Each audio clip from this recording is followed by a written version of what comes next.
know what happens when you park illegally on these narrow hillside streets? You block the street so emergency vehicles can't pass. Each year, homes are destroyed and lives are lost because of drivers like you who park illegally. And you know what else? You can get a citation. And you can be towed. Help us get to the emergency. The life we saved just might be yours. How'd you know? The ball called. Hey, look out for the pothole.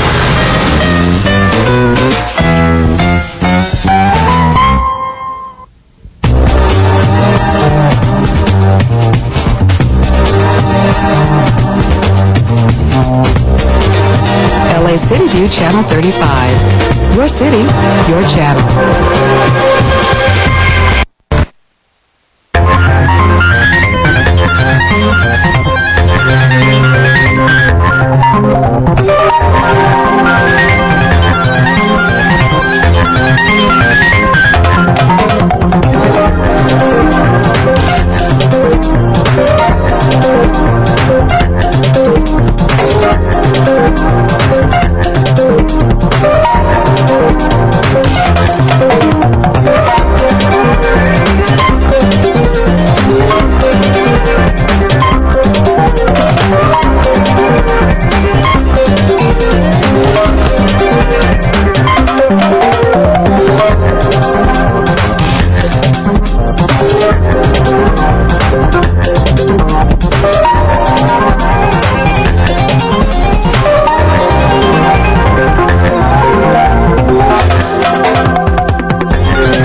Good afternoon. This is the regular meeting of the Budget and Finance Committee. It's Monday, July 27th. We have a quorum, Mr. Rezar, Mr. Smith, myself, Bernard Parks, as the chair. What our intent is today we have 4 items on the agenda. We're going to start off with the CAO and the CLA giving us an overview of the state budget impact and any information that is particularly that's new since last week's council presentation, and then we'll go back on the agenda and go to item 3, and then we'll deal with 2 and 4 together. For departments, we're going to ask you to, we realize that you've done some reports and there's been some changes and issues that deal with some of the negotiations, so everything in these reports may not be as up to date, but the fact that many of the board members or committee members have only received these today, we're going to ask you to go through them verbally, and we will basically ask questions as we go through them with you. So we wanted those in mid-June, but due to circumstances, I guess, beyond everyone's control, we weren't able to get them to today. But we will certainly be revisiting these as time moves on. Let's start off, before we ask the CLA-CAO, Mr. Quiston, you have a card in for item 1, so if you come up now and make your comments, then if there are issues in which the city staff can respond to, they will.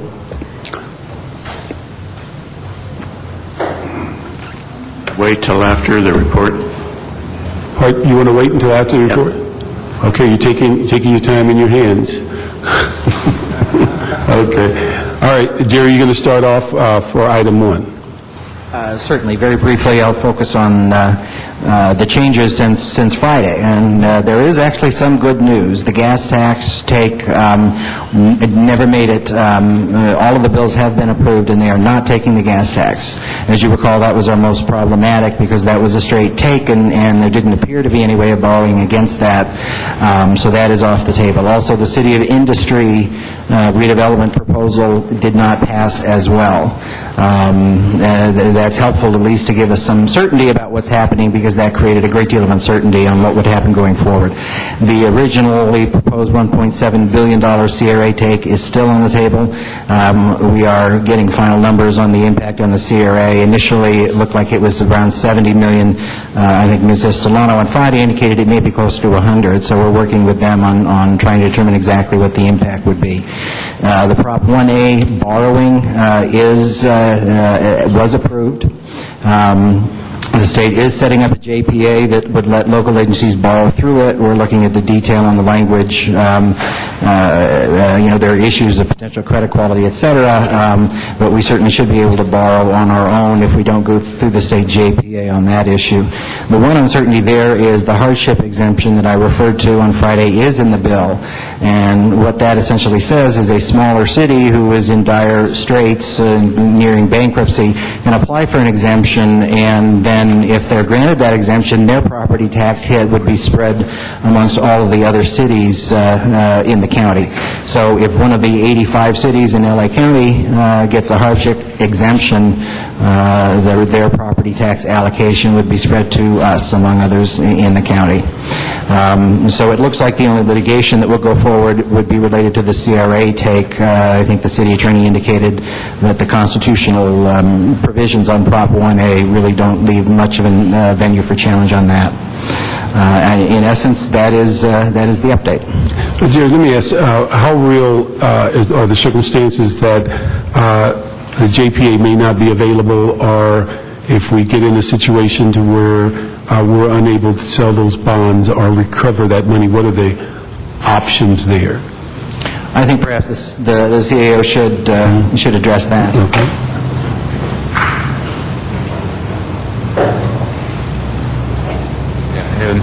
Certainly, with your question on the JPA, I mean, the league has been working and trying to set up some sort of a JPA.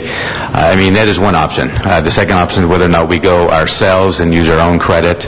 I think certainly we have the opportunity to do both. Now, the issue will be sort of what will be the cost of issuance, the repayment mechanisms, and so forth. Certainly, if we go through what has been proposed, some sort of JPA, the state has indicated that they'll repay us for the cost of issuance, at the point of repayment. What we do not know at this point is if we do go on our own, I mean, we issue ourselves, whether or not we will be reimbursed for the cost of that issuance. There's still some of the details that we're trying to sort of sort through and try to actually get our hands on at this point. Do we have any concern about the current status of the state's bond rating as it relates to whether we go on our own or with the league? Or most certainly, with their BBB, I think is what it is these days. That's quite a bit lower than our AA. So, okay. So I mean, is there an option better for us for the league versus ourselves? Or? Certainly, that's one of the things that we're looking at. We're trying to weigh that balance, and like I said, we need to get to some of the final language in the bill, because if they don't repay us for the cost of issuance, then, it's one of those balancing acts. But certainly, given our credit rating, we think at this point it might be best for us to go on our own. Okay. And then also was wondering on dealing with, I think the last report I saw in the newspaper was the Assembly didn't approve the entire budget as the Senate did. Now there was a lingering $1-point-something billion. How does that reconcile as it relates to state revenues or the impact on the city? Well, in essence, I think what the state's going to end up with is a continuing budget deficit that they're going to have to close sometime during the year. I mean, it's... Maria Gutierrez with the CAO. We have also been hearing that the governor may also exercise his line item veto authority and make additional cuts through that line item veto, potentially through state agencies. We don't know any state grant funding, but we'll be on the lookout for that. It's our understanding that the governor could act as early as Tuesday. Yeah. So, okay. And then, more to come. Okay. And then let me ask also, in this primarily with Prop 1A deals with property tax, where are we now also with the county assessor talks about the reappraisals and the continual drop in what our property tax percentages, how does that impact us as we go forward? You're at the 0.95%, is 1%. Well, let's just back it up a little bit. As you know, when the budget was put forward by the mayor, we anticipated a drop of 3% in the assessed values. The county assessor came back with a -1, and so that's where we had that $22 million added back. Now, that's the latest information we have at this point. I know they're still going through a reassessment process, but I don't think we're going to find out until we get some data in August. Now, the August data will help us a little bit as far as what the actual collection rate was for last year, somewhat, but we probably won't have a good sense until we get our first big payment in December as far as whether the assessments and what's been collected is down. Okay. Because, in fact, maybe I can get Kelly to bring that down to you. It was a document that Mr. Auerbach put out, I think, as of yesterday, that talked about some of these, at least projections on the reappraisals and where we might be, and so it would give us a little heads up before we count what we've received as opposed to the projection of what he thinks we're going to get. That's true, or what we don't receive. And I do know that in the out year that certainly he was looking with the reassessments, that basically that assessed value being a negative in the out years. So. Okay. And then the other issue, as we go forward, and I think we had some information at one of our most recent Budget and Finance meetings where both of our, I think, both our pension systems have told us that they hit somewhere as of June 30th, about a 20-some% reduction on their return on investment, and they had projected 8%, so they're looking somewhere about 28%. Now, where does that put us going towards 10-11? Certainly, it's a little bit better news. I know it sounds bad, but when we had put together our last outlook, we were looking at a minus 25% return. Both systems came back and we're saying we're now in the ballpark of minus 20. Now, those were pre-audit numbers, and I think we're waiting for the final numbers.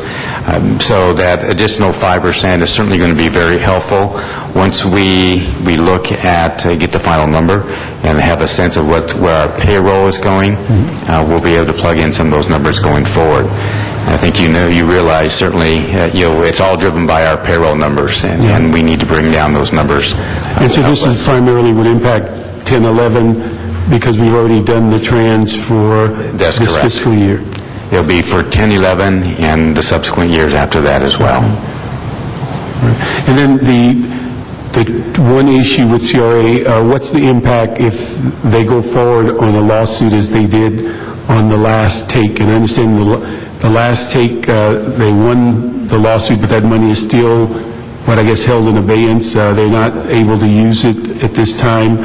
So if we go forward on this much larger amount, and basically it appears they're going to sue again, does that just put everything on the CRA agenda on hold until these lawsuits are settled? Well, largely it could, and I think Ms. Estolano is going to come back with the exact impact. I would anticipate the state will bill the agencies, and they will not pay, so they will be holding the money. But there would be obviously a concern on whether going forward they can commit that funding until the litigation is resolved. Great. Just clarification, what was the total number of 1A type dollars they're taking? $2 billion statewide. It's essentially the same number. Yeah, it's the 8%, which would be $120 million for us. So that didn't change any. Yeah. Okay, good. And then I presume the state, League of Cities is still looking at doing a state bond to let us do a RAM on it or something? Yes, the League is working with the state to develop a JPA so that we can do a cash flow borrowing through that. Good, thanks. Again, to quickly summarize, the areas that the state is taking money from the city of LA are what? And what are the numbers again? In the final bill, all they're taking from the city is the Prop 1A property tax at $120 million. The gas tax that was on the table up until the last minute on Friday was in fact not taken. It didn't get enough votes. They're also taking $1.7 billion statewide from redevelopment agency money. The initial estimate was $72 million. The CRA is looking again at exactly what that impact would be. Okay. If I may add, I think the one point that perhaps hasn't been clarified, though the state's going to take the 8%, and it's roughly $120 million, and certainly the city is looking at borrowing against that, either through the JPA or on its own. But I think the thing that we need to make clear is that means that we will not receive $120 million as anticipated in the budget. There will be whatever the debt service and cost of issuance as well, and so we're going to somewhere get in the range of 110 to 115, depending on the final JPA and the actual borrowing. So we will get less, much like we did with the VLF, than what we anticipated in the budget. So can we anticipate or can we estimate what the total hit to our general fund would be if the final bill stands?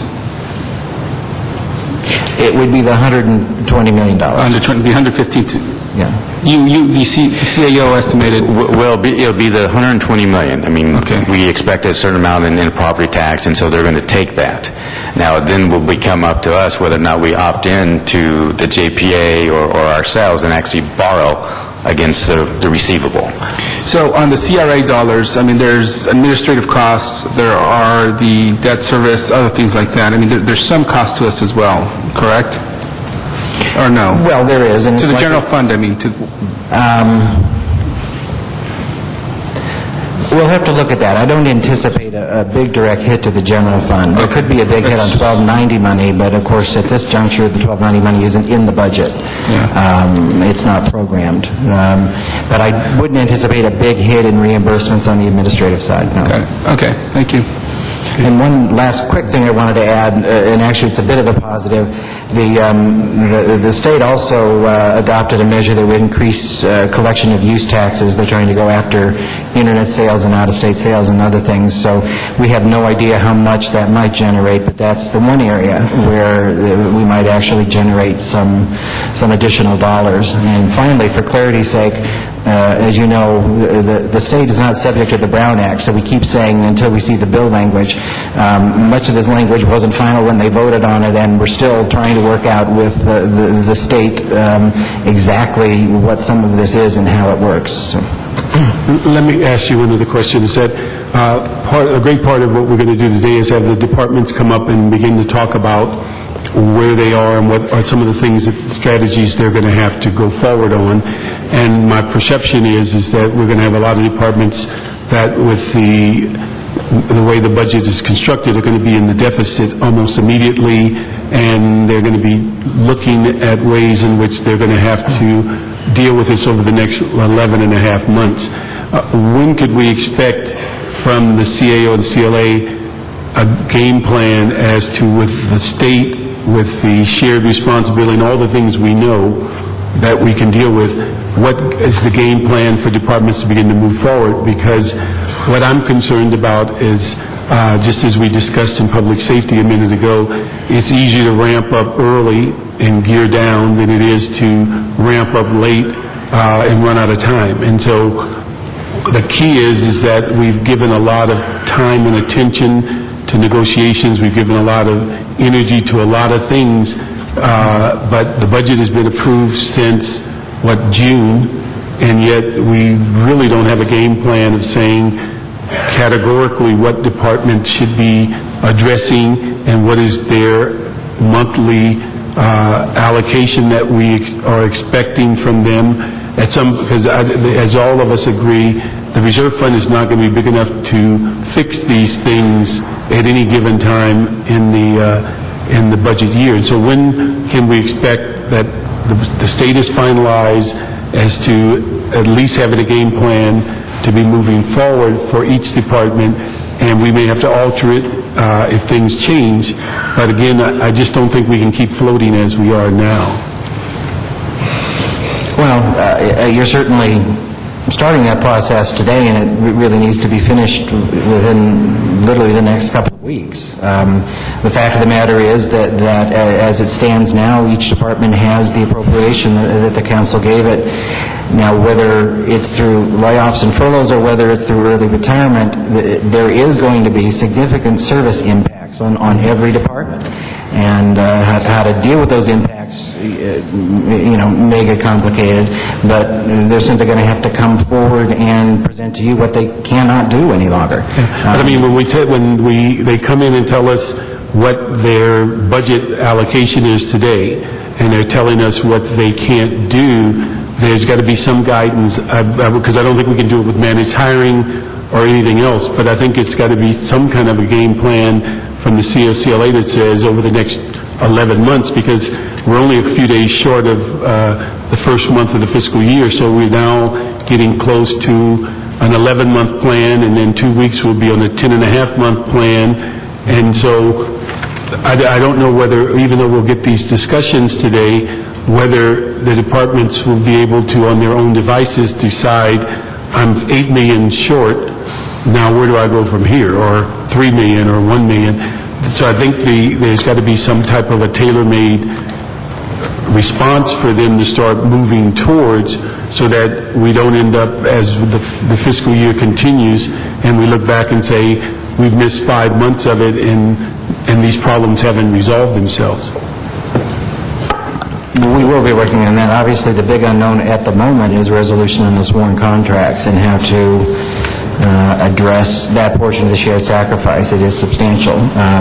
But just like the fire department came forward, they've come to a conclusion that if they don't do something by August 6th, they have no hope of addressing the issue.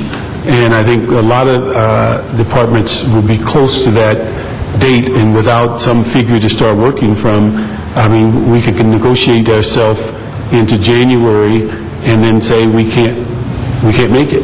And I think that's what, I would not like to be in a position to be losing 6 months of the fiscal year and saying that now it's going to be even harsher than we expected. So, very true. I think if I may add is certainly we know the early retirement has to come back before the full council, and we anticipate that next week. That will be one of what I see with the next steps. Either whatever council does, either up or down, we will have to be taking some action either way. And the sooner we can get on those plans as far as giving departments direction, as far as what needs to be done, what needs to be accomplished over the next 11 months is going to be very critical, both on the civilian side and certainly on the sworn side. We both have, we talked, you mentioned fire. Certainly they've looked at their resource deployment plan, but we also have a huge hole in police. And we're going to look at ways of trying to close that either through the contract or through operational adjustments as well. So all these pieces are going to have to come together fairly quickly in order for us to lay out a roadmap to get through this year. And you mentioned earlier, just a minute ago, on the ERIP, if you say vote up or down, if it votes down, then correspondingly the city has to go back and replenish those cost of living figures. All right. That is correct. All right. And the other side of it is, and I don't think many of us thought of it at the time, because of the moratorium on some layoffs or some furloughs, it really put some departments' budgets out of kilter, where they actually were planning that those financial impacts would make a positive on their budget. Now they all of a sudden are in a position that they're not getting those dollars, and now they have to go back and figure out where do they cut now. So I think that's why the clarity is going to be very important, because we can adjust as we go forward, but I just don't think we can get there if every department is left to their own devices. And again, managed hiring is not going to get us through this. It's going to be some very serious numbers we're going to have to come up with. So if we can ask, with July gone, if we can ask that the CAO and CLA, and again, it's going to be a work in progress, but to ask if you can, at no later than mid-August, that we have some game plan that certainly can be altered, but we have to have, I think, a department, citywide and department-by-department game plan, so we can at least start working on that as we move forward. And a lot of that may come about from the comments that are made today, because some of these numbers are significant for departments with just 11 months to move forward on them. Okay, if you just hold tight and let Mr. McQuiston ask his comments in case he says something that you may need to respond to. Thank you. Jim McQuiston. Yes, I certainly concur with what you're saying about the plan. When I looked at what I could see in the newspapers, it looks like there's going to be another shoe dropped pretty quick, because there's still a couple of $1 billion they got to find, and the only way they can do that, it seems to me, is to come back for more money from the cities from some way, and that's another 150 or 200 million that we're going to lose. Now, the mayor is conducting a survey, and we can get that money maybe. We really got to have the mayor get that survey done really fast. Otherwise, we are going to be in even more serious shape. But it's true that there are two facets to our budget here. One, you can spend all your money from the general fund, but you can't spend any money from the special funds unless the money's available. So that means that if I were a general manager, I would certainly start spending the general fund money as quickly as possible and hang on to the special fund money. This, I think we have to control. The CLA has to have that written into the plan to control it. Otherwise, it's going to be out of control. For those general managers here, Mr. McQuiston is not giving you ways to avoid what we're asking you to do. So hopefully it's not taken in that way. But let me, thank you very much. Any other comments? Thank you very much. And so we look forward that in 2 weeks that we can have a game plan. Let me ask, let's see, item number 3, Personnel Department.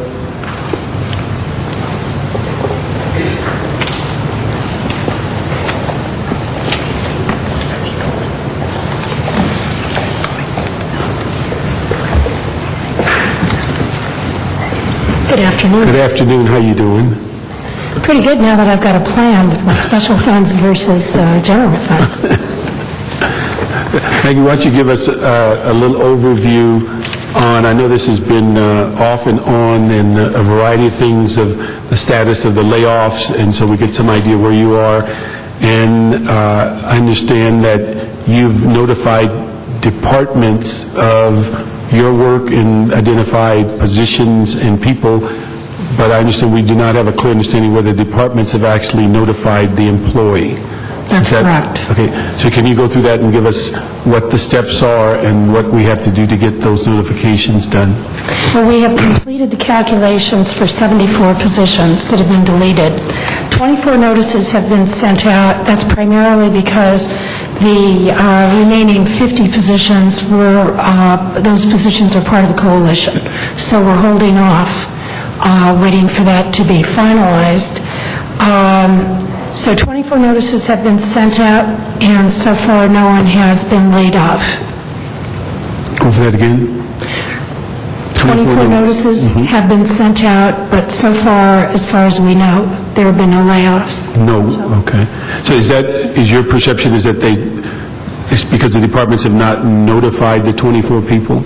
Yes, but I think departments are pretty much in a holding pattern, waiting to find out what's going to happen to the early retirement incentive program. Okay. But now, so we're not recovering any of our, let me ask Ray to come back up. If the departments aren't moving forward on these 24, even though would be a minimal amount of money, then we're not recovering our cost savings that we thought by having these layoffs on the 24. You would bring into question whether or not departments are achieving the savings that they need to achieve. Okay. So do we have a drop dead date as to when these notifications have to be made, because everybody's jockeying for what they think is the next bit of information? So do we have a date, or should these notifications occur when NAGI notifies them that they've done their personnel work? Two things. As I mentioned, next week we anticipate that the ERIP will go to council for basically the full vote up or down. If they vote for the early retirement, then we will have the ordinance before you, and then we'll open up the 45-day period in which we can find out who is going to file for the early retirement. That would be the second date.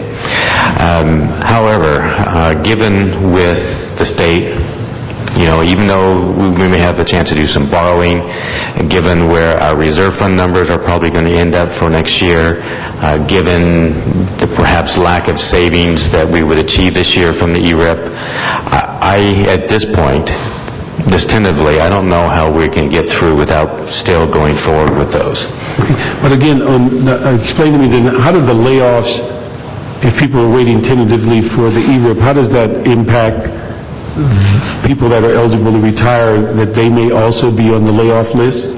Is that what we're saying? No, I think what's happening is that if enough people from a particular department end up taking the retirement package, then they may be able to avert the layoff. They can avert it if people that are in that operation leave in large, or whatever numbers. Right. Okay. Now, one of the things we had talked about before on E-RIP is that it's going to be very tailor-made, and that there would be identified that the positions, the classifications, and the number. Have we gotten to that point to identify what the classifications? I believe we are about 98, 99% there. Okay. I don't think that's going to change. Okay. Have we made that public? So if someone is sitting in a layoff position and their classification's not even in the consideration for E-RIP, then they're basically holding up the system, or we're not recovering the we have not made that revenue. public yet. Okay. After Tuesday. I think, though, for example, in the Personnel Department, we have 91 employees who may qualify for the E-RIP, and if 47 of them take it, then we'll be in better shape financially as it relates to the amount of money that's been removed from our budget. And You'd be in better shape on your budget, but not for processing all those who are retiring. you got that right. Okay.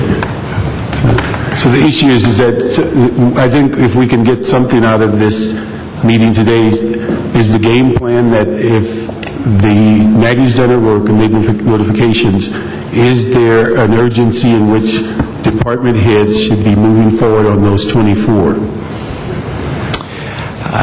There is an urgency. I think perhaps as I just speak with Mr. Coltis, we will get the list out, that class list, assuming council adopts it on Tuesday, the E-RIP. We'll get that out for everyone so they can see what classes are both excluded and which ones are capped.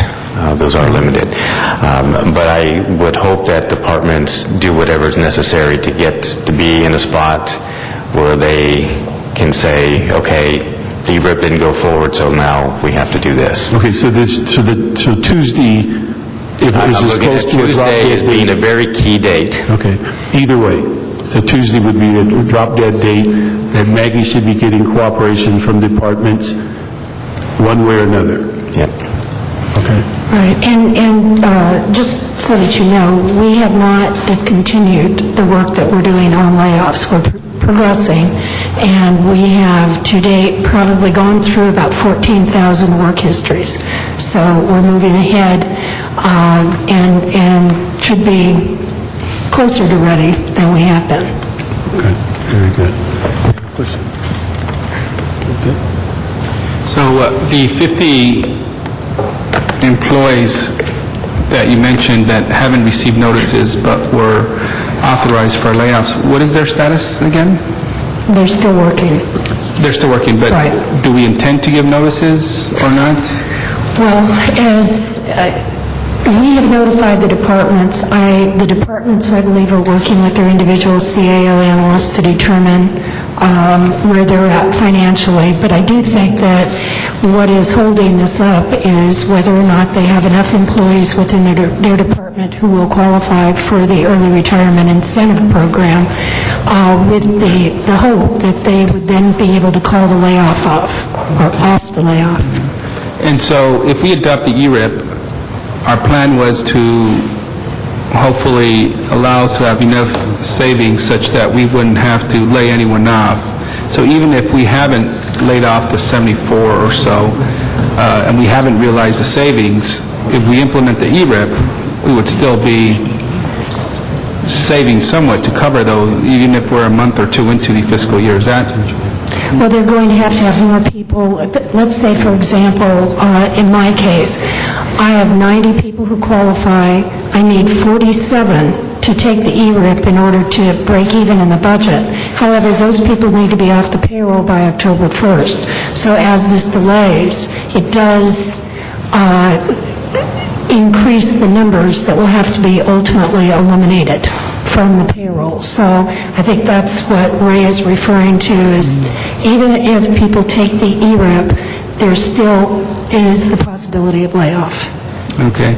But we're looking at the savings from the E-RIP as a total, comprehensively, not department by department. So each department, every general manager is not saying, I need so many to retire from my department. right? I mean, some are going to have a lot more than others. It's very possible. Basically, we don't know where the retirements, if we go forward, we don't know where the retirements, where they will occur, in which department. You could have a bulk of them go through rec and parks and no one from personnel. Part of what we're going to have to do, once that happens, we're going to have to juggle some people around to maximize our general fund savings. Now, we just can't do that. There's a lot of issues with that, just moving people to different spots. Unfortunately, even with the EREP, as I mentioned, I think we're still going to have to move forward with some layoffs. Okay. Now, for EAA, do we have a list of possible layoffs? Yes. We do have that list? Yes. How many are they? They were the 24 that we notified. No, these are EAA? Yes. All these were EAA? Yes. Okay, these are not, how about since we haven't completed the EAA negotiations, is there a list of possible layoffs should we not conclude or come to an understanding in those negotiations? At this point, we are attempting to sit down with them to find out what is plausible, what type of agreement or arrangement that we can come up with. At this point, we have not been successful. So we don't know what that list would be, what categories it would be, or we're nowhere near that? No. Okay. As before, we often wanted to know what the consequences would be and what impact on not only the employees but also the services they provide, what impact that would have. And if you could provide us any light on that as soon as you can, it would help us better understand the direction we're going in, not only in terms of numbers, but actual service to whatever service those employees were providing. I was going to say the 24 have already been identified, so yes. I think the department should be able to tell you right now, today, what is the service impact. Yeah, but on the others, as we go through negotiations, I assume if they're not going positive, and we're going to have to do layoffs, and we should start, if we start getting a plan in place about what that looks like, the sooner we know, the better. I'm just trying to avoid the situation we found ourselves in last time, where we found out toward the end of this whole process what possible employees were going to be laid off and what that meant in terms of services. So I'm just asking that as we go through EAA negotiations, if possible, we could get the list as soon as possible so that we know what types of services may be reduced in the city. Just to let you know, the process requires that the general manager of the particular department notifies me as to what positions are going to be eliminated. So they are very aware of what positions have been cut from their budget, and they should know what the impact is going to be. Okay, thank you. Yeah. Thank you very much. Appreciate the information, and hopefully whatever happens on Tuesday, then Maggie, you'll start getting a little more cooperation as to the work you put forward. So we can go to items 2 and 4 together, and we have a request and asked ITA go first. There's a issue there that they would need to resolve, and then we can go back. And Mr. Luther, we always get the concerns of the zoo and the treasurer always last, and so I was wondering whether we have the ability, if we can pick one at the top of the list and one at the bottom of the list until we get to the middle of the list. Yes, we do. Okay.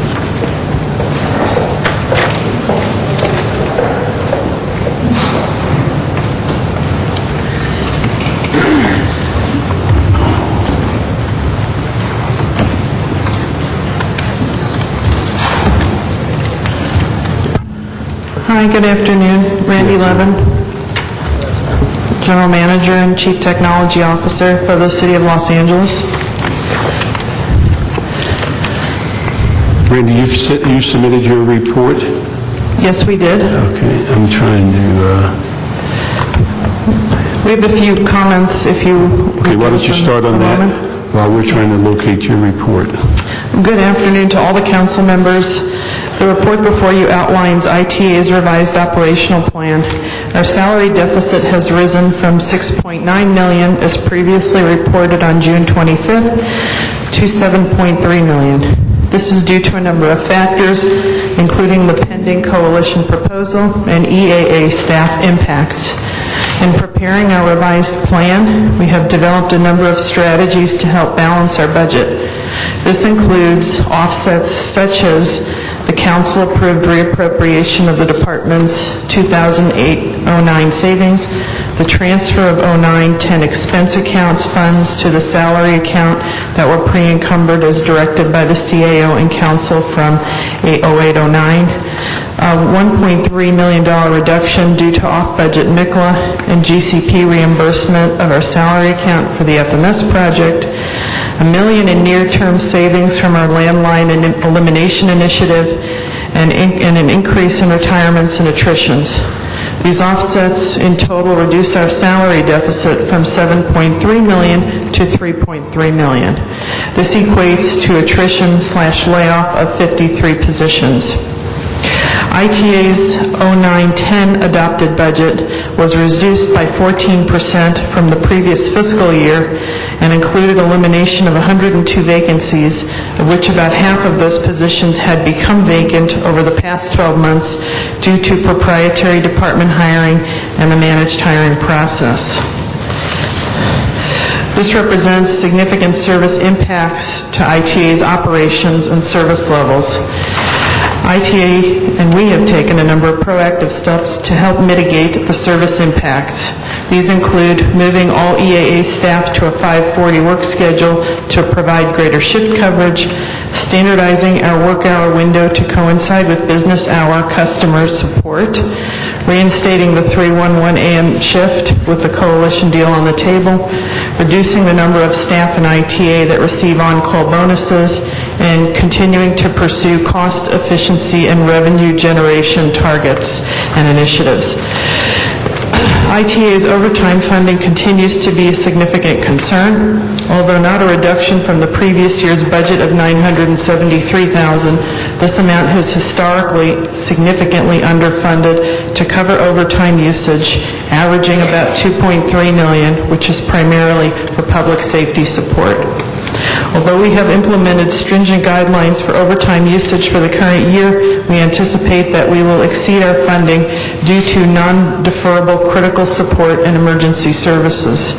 In conclusion, ITA will continue to update the council as to what services we can and cannot perform due to budget, skill sets, and reduced staffing levels. We are committed to maximizing our services within the city's fiscal constraints, and we look forward to working with the mayor and council to develop realistic expectations for the delivery of those services.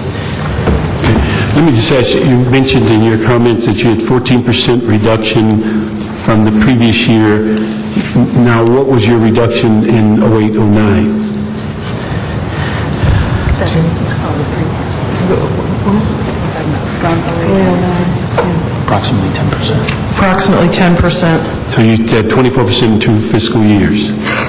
Yeah, we've taken a significant hit, and our amount of technology we have has increased. Okay. Then let me ask you also, in the budget process, there was a lot of discussion about Channel 35 and 36. Correct. How did those 2 issues get resolved, and are the overages in your budget going to impact those services? You want to answer that? Sure. Mark Wolf with ITA. Channel 35's budget was cut by approximately $1 million. That is in the contractual services account, and that is the account that we utilize for contractors who perform the production of content for developing the various shows that Channel 35 produces. In general, so that's a significant hit to Channel 35's budget.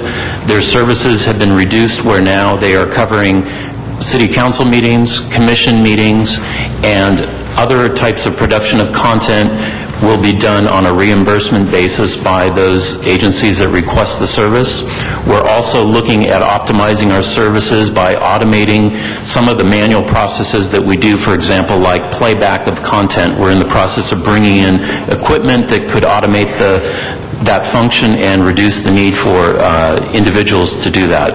So, and that will also help us as we go forward produce further content. Channel 36's budget was reduced also in the budget, not as significantly.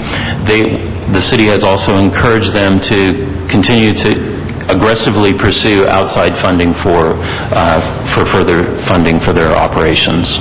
And then where are we on the PEG access in the sense of a lot of discussion about what the 40% that comes to your budget from the 1% or 5, was it 1%?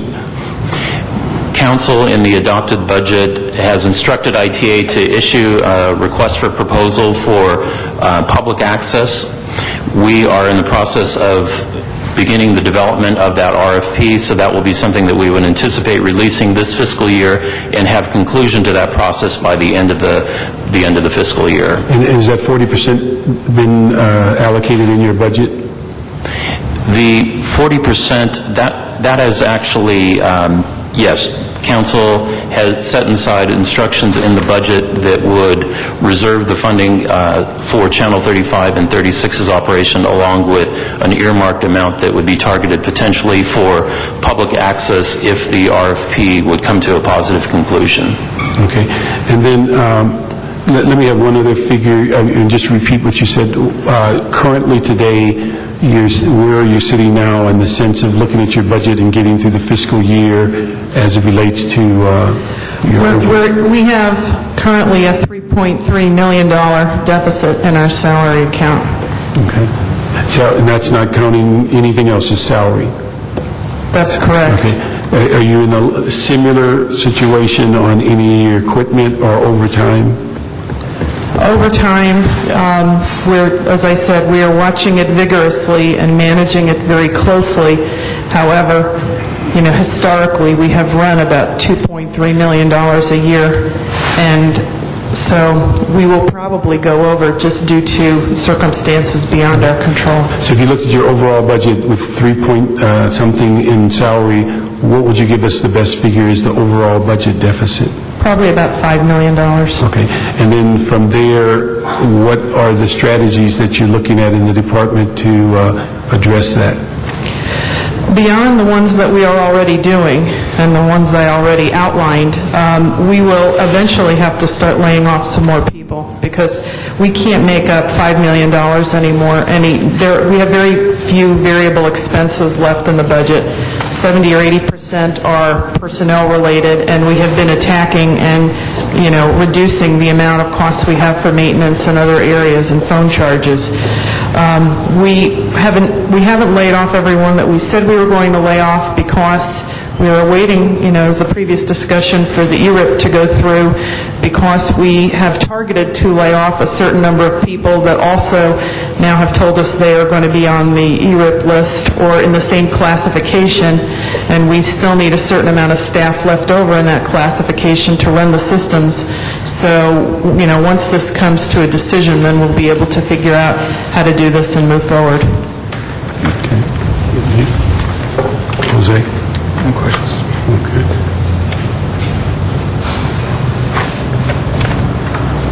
Okay, thank you very much. Mr. Luther, we can get started on the... Mr. Parks, I'll give the next 4 departments so people are aware of the order. The next department would be the Zoo Department, followed by Aging, Treasurer, and Animal Services Department. Okay.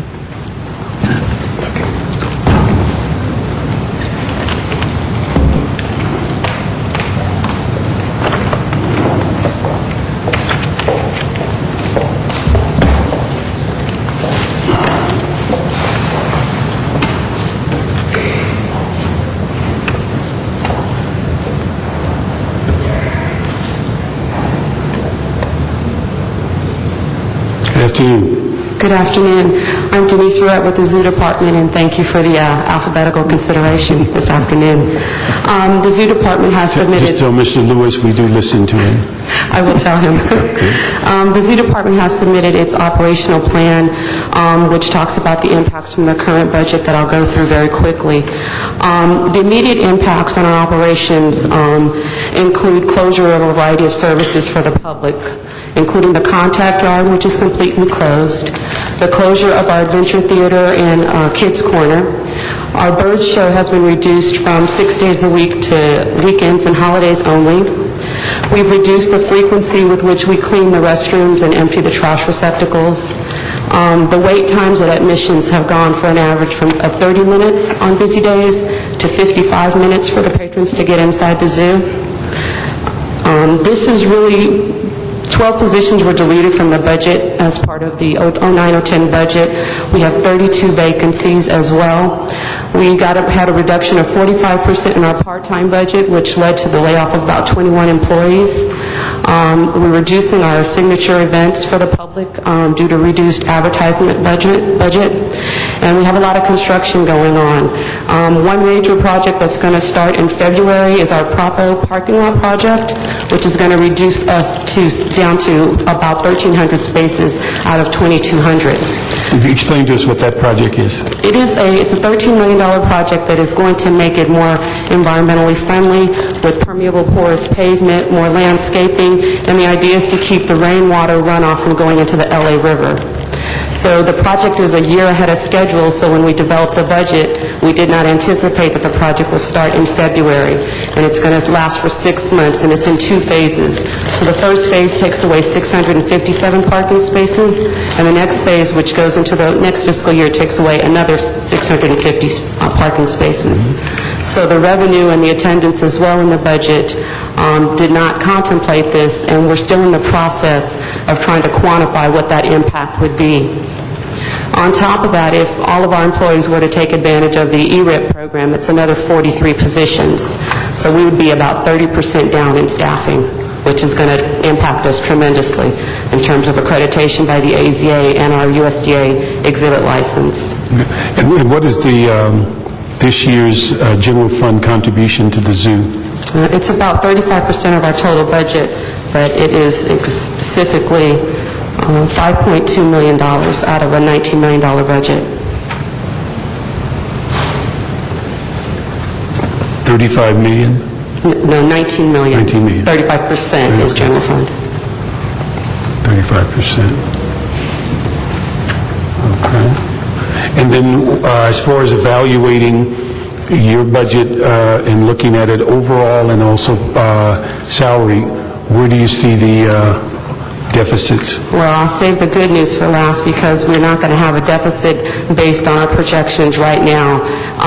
We're going to have a $1.7 million surplus, and that's attributed to the restoration of our shared sacrifice as part of the budget being a special fund department. So one of what we suggested in our operational plan is that we would be able to retain that funding in anticipation of reduced attendance and revenue and to fill critical positions based on those who participate in the ERIP program.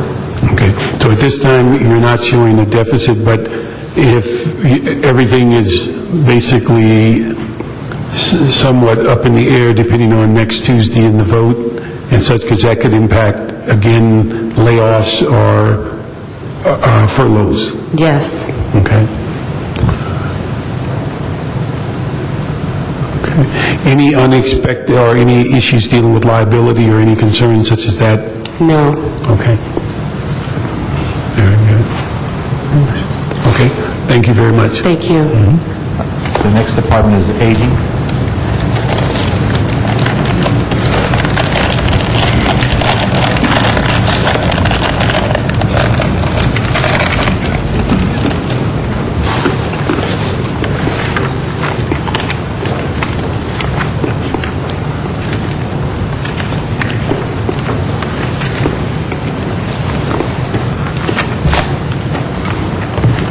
Good afternoon.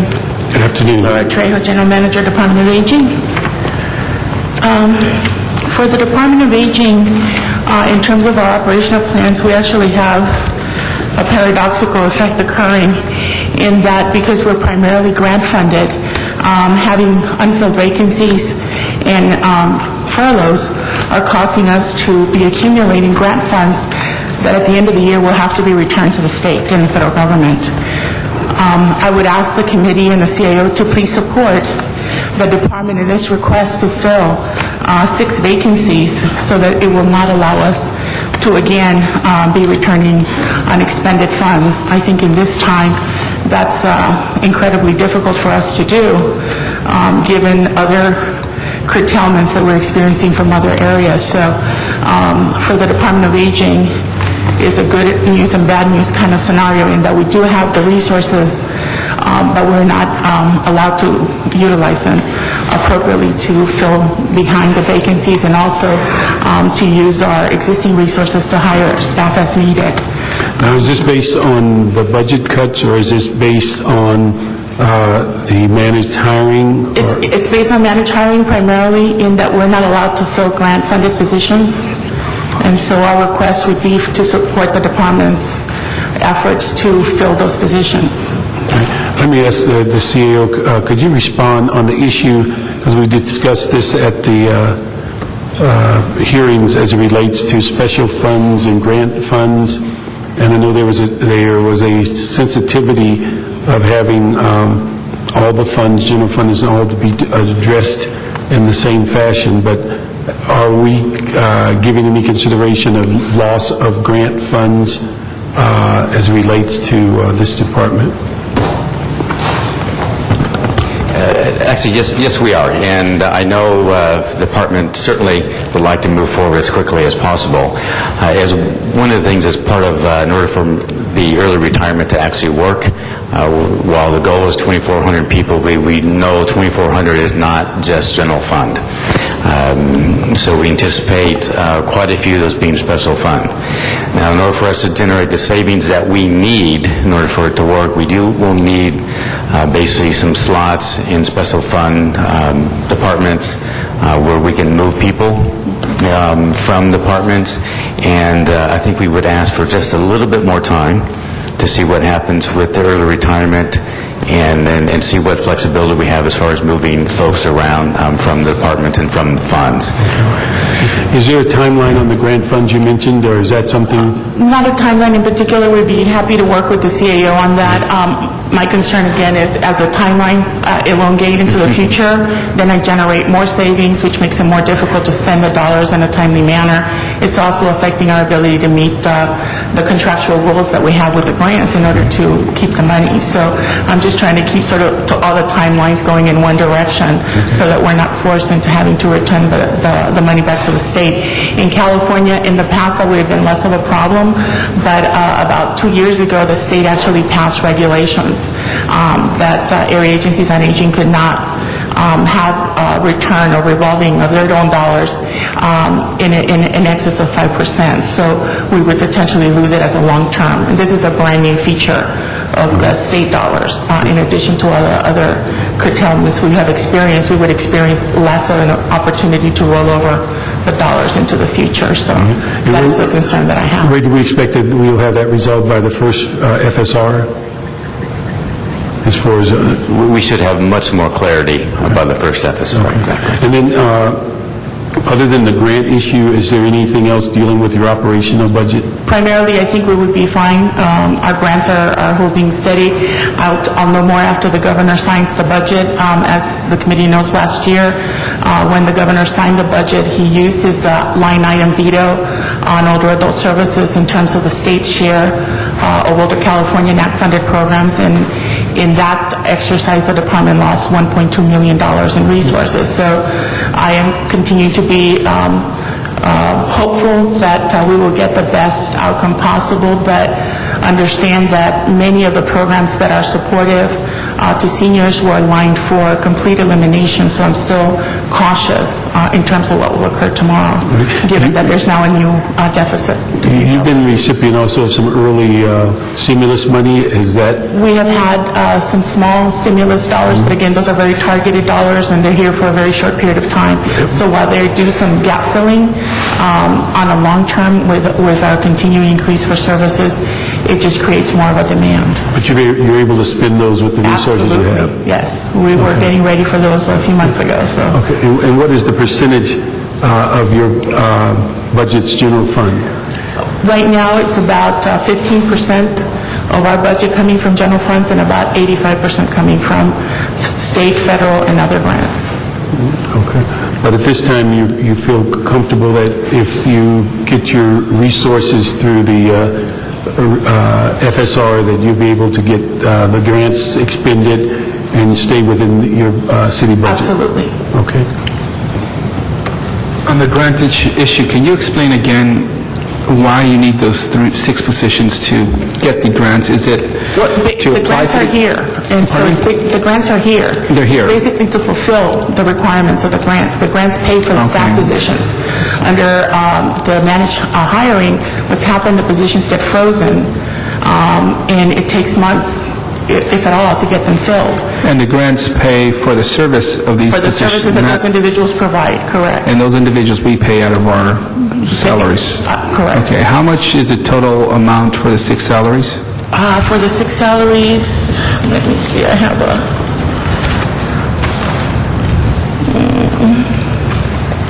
I will add it up for you, I don't have it as... More or less?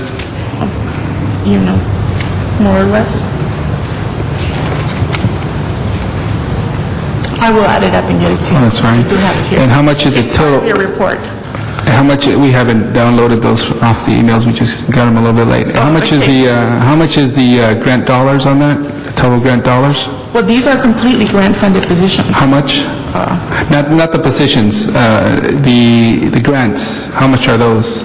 The total grant resources the department gets is That you're saying we would lose if we don't fund these positions? well, it would be equivalent to these dollars, to the positions that are not being funded. They would basically, we would have to return those dollars to the state Oh, I for those see. positions. So it's per the positions, not the entire grant being lost. Okay, earlier I asked if the grants were funding those positions, but no, you were funding the service they would provide, not the actual positions. We pay the salary. Well, yeah, we pay the salary from the grants. From the grants? Correct. I see. So Okay. those would be the ones that we would have to return. Okay, and what type of services do they provide? They provide our systems support. We actually, under our state grants, have to submit data to the state, and so one of the positions is for that.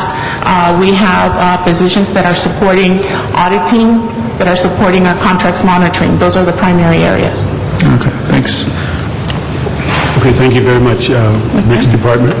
The next department is the treasurer, and Mr. Parks, this is one of the departments that has a supplemental letter on supplemental appropriations.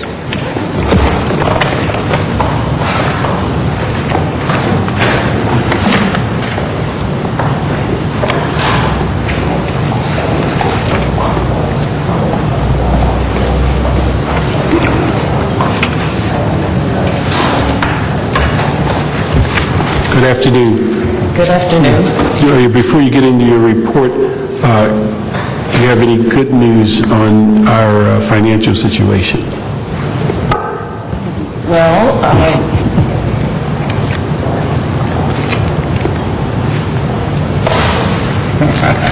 that's a difficult question. Treasury and Investments Group, they're still doing really well compared to our peers, so that's the good news. Please don't use that comparison because our peers are in bad shape.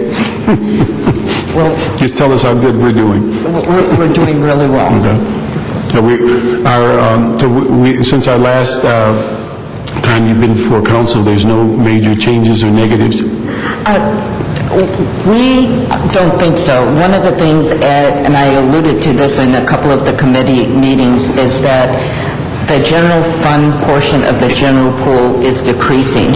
So until we actually close the books, we won't know exactly how much we've earned for the general fund. We do know that overall our total investments are more than we expected. But the general fund earnings are based on a percentage of the general pool, and until the controller closed the books, the final close for the fiscal year, we won't have that final number. When will that timing for the closure? Generally, that's in August. Okay. All right, we'll go to your report. At this point, well, I'm going to be this afternoon, Joy of the Four City Treasurer, reporting on 2 things this afternoon. First, our operational plan, and that will be a very brief report for reasons that I'll indicate in a couple of minutes. And then the second part of the report will be on discretionary funding, if it turns out there will be any discretionary funding after I finish this report. At this point, we cannot actually finalize our operational plan. We're anticipating at this point a deficit, but the extent of that deficit is unclear for a couple of reasons. We're working with CAO, however, to resolve some budget irregularities, after which we feel we'll be able to fully and adequately report on any operational issues, if there will be any. And that just as background. As a small department, and we have about 40 people, we do not have the flexibility of a large department. As an example, while we have 7 employees who are eligible today for retirement, people want to stay around Treasury. And so we're not anticipating any retirements. We have not had any attrition since April of 2007. Okay. I will report that if we are unable to work out our budget challenges, we will be, and if we're required to use our discretionary funding as a salary offset, we still will be forced to impose some level of layoffs. If the discretionary funding cannot be used, we would be required to lay off up to 15% of our workforce, or about 6 people. And these are all in revenue-producing positions? Well, the revenue, to keep the department running, I would have to spread the pain around to all the divisions. So it would have to, by necessity, include the investment division, which is non-represented. Okay. Could you explain to me, what is the issue on your salary account?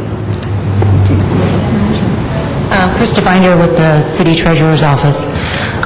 The office has been pretty much fully employed since it was April 2008, not April 2007. So we haven't had any attrition. We have an imposed 5% salary savings rate, so right out of the chute, we're underfunded. Unlike larger departments that have more attrition, we haven't had any, which is a good thing, as it speaks a lot to Treasury, but as relative to the budget deficit, it's very challenging. Added to that is the uncertain revenue shared sacrifice, not sure what it was called, has been added to that. So those are 2 large chunks of money that have impacted our budget right out of the, like I said, right out of the chute. So at this point, we don't anticipate any attrition. Like Mr. Forrest said, we have 7 people that could take advantage of the early retirement program, but none have indicated that they want to. So as you sit today, you're basically about 15% in a deficit of what's been imposed, not any overspending or anything that's been allocated above what your needs are. So it's basically the salary savings and the shared responsibility. Those are the 2 largest chunks, yes. Okay. And what does that amount to in dollars? I can, of the salary savings rate and the removal of uncertain revenues, those would total $289,000. So that's total? In budget reductions. 289. Okay.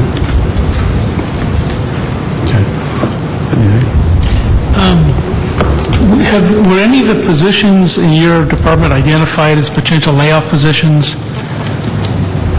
Do you recall? No, not during the process. Yeah, so if there's nobody in the layoff position and there's nobody leaving, you're in a tough situation. You can't manage it.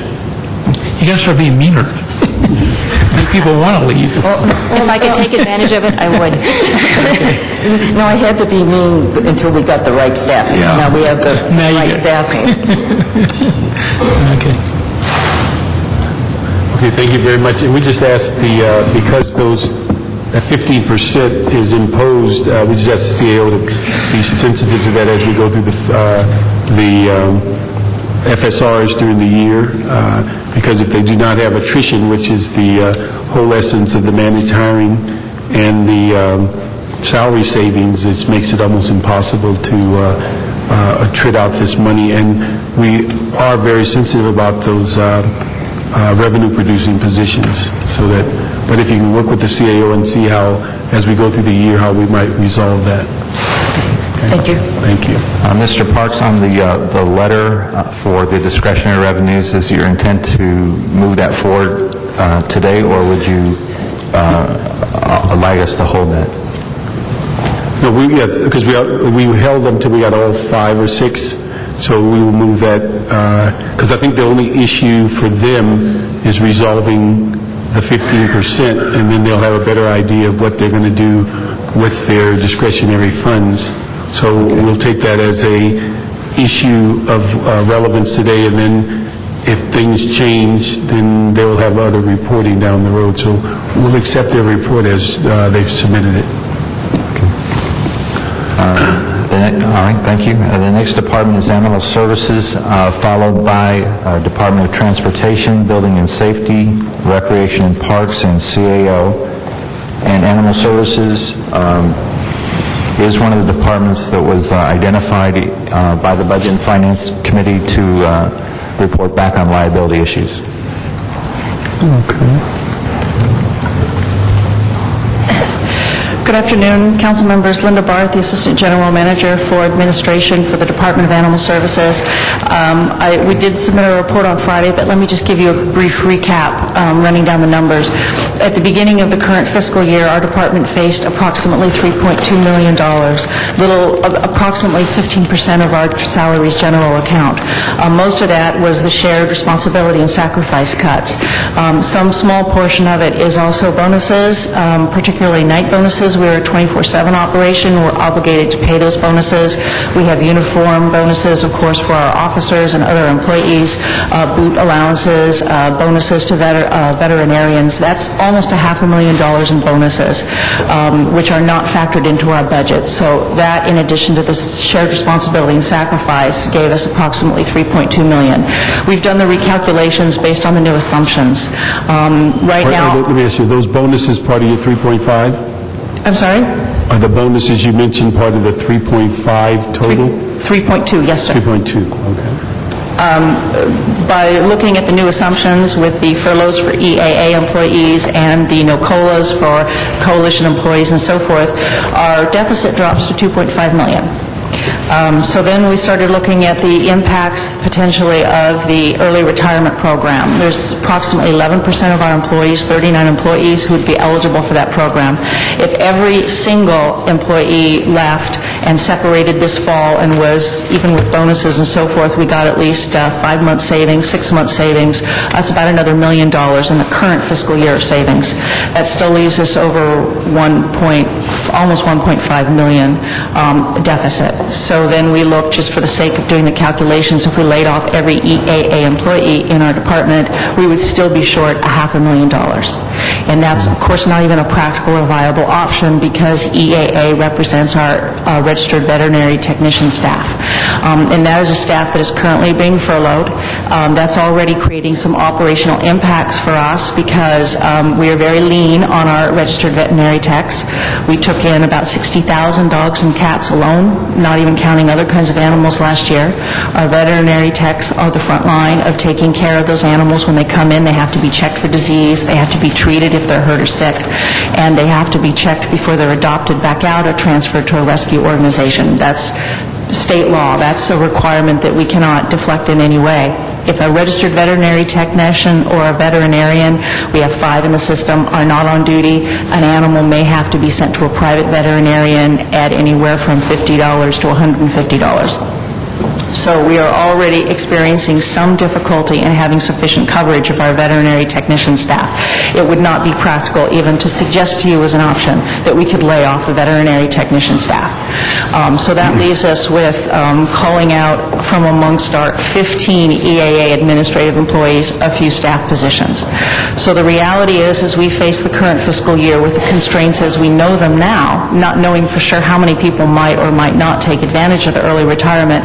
We're still looking at about $900,000 to $1 million of a shortfall in this current fiscal year. In the last fiscal year, we were able to bring a little more than $200,000 out of our expense accounts and spay-neuter funds to help make up the deficit in last year's budget. The reality is that, as we all know, any deficit in the spay-neuter funds is a long-term difficult decision because it's spay-neuter that eventually reduces the population of pets, unwanted pets, and ultimately reduces animal control costs. But looking at our budget, and we certainly keep running the numbers, we'll work with the CAO, we'll see what happens with the early retirement, and we'll factor from there. But we are facing a difficult future, and our department is a public safety department. I mean, the fundamental job that we do is a job that no other department in the city does, which is protect people and protect animals. And because we are the only agency that does that, we serve a very important role. We serve an important role when there's disasters and fires. We serve an important role on a daily basis when dogs are in a play yard or in a school. And our residents expect an officer to be able to come and remove that threat. So we will continue to work with this budget, but we do have some challenging days ahead. Let me just ask, during the budget hearings, we talked a great deal about liability, and your department's one of the top 10%. Anything you could tell us as to what you're doing in the liability area to reduce those costs to the city? Yes, we actually have an accident review committee. We have a fairly active safety bulletin program. We do bring employees in that have had multiple vehicle accidents. We're working right now with the Los Angeles Police Department to have them do sort of a short version of their automobile driving training for all of our animal control officers to assist them to improve their driving skills. We are also working with our training section to do refresher training on both our ordinances and also animal handling. One of the things that we've noticed as we've been analyzing our liability over the last year or so, we have made quite a bit of inroads on the longer term, people who are really off for longer periods of time with accidents. So some of our training and our diligence seems to be paying off. But we are seeing a lot more people just with a small bite or scratch going ahead and filing for workers' compensation. But that's not resulting in days lost off work, and it's not even resulting often in any kind of substantial medical costs. So we're continuing to work with our staff and with our supervisors, provided additional workers' compensation filing training in the last year. So we're going to continue to work, I think, on a training and letting our staff know that we're care, that we're concerned, that when they raise issues, we have, for example, a anonymous reporting process by which if somebody sees something broken or maybe some practice that's not being done according to the rules, they can report that up through supervision, either directly or anonymously, so that we can follow up on that and make repairs or corrections. So we have a number of different strategies at work, and we believe that we're improving.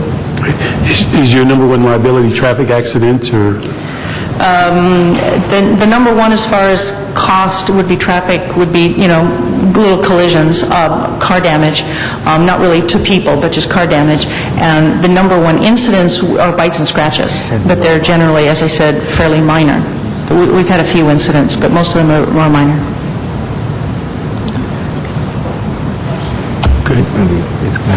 Yes, a question about the night bonus. Yes, that's a negotiated MOU agreement on that? Yes, it is. What was the policy statement to do that when you say you're a 24-hour operation? LAPD, LAFD are 24-hour. They don't have nighttime bonuses for employees. So what was the theory behind that? Do you know? I don't know. That's several negotiations back, but I could certainly find out. I just asked Mr. Coltis maybe if he could report to EERC on that later on, and as we negotiate the next contracts with 11, 12, 13% unemployment looming in the future, maybe we don't need to do that anymore. I think people probably want those jobs, so that's all I have. Thanks. Okay. Thank you very much. Thank you.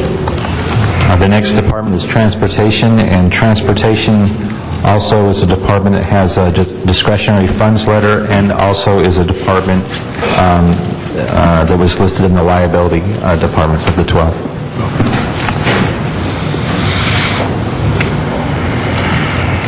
We have to get the waiver policy done.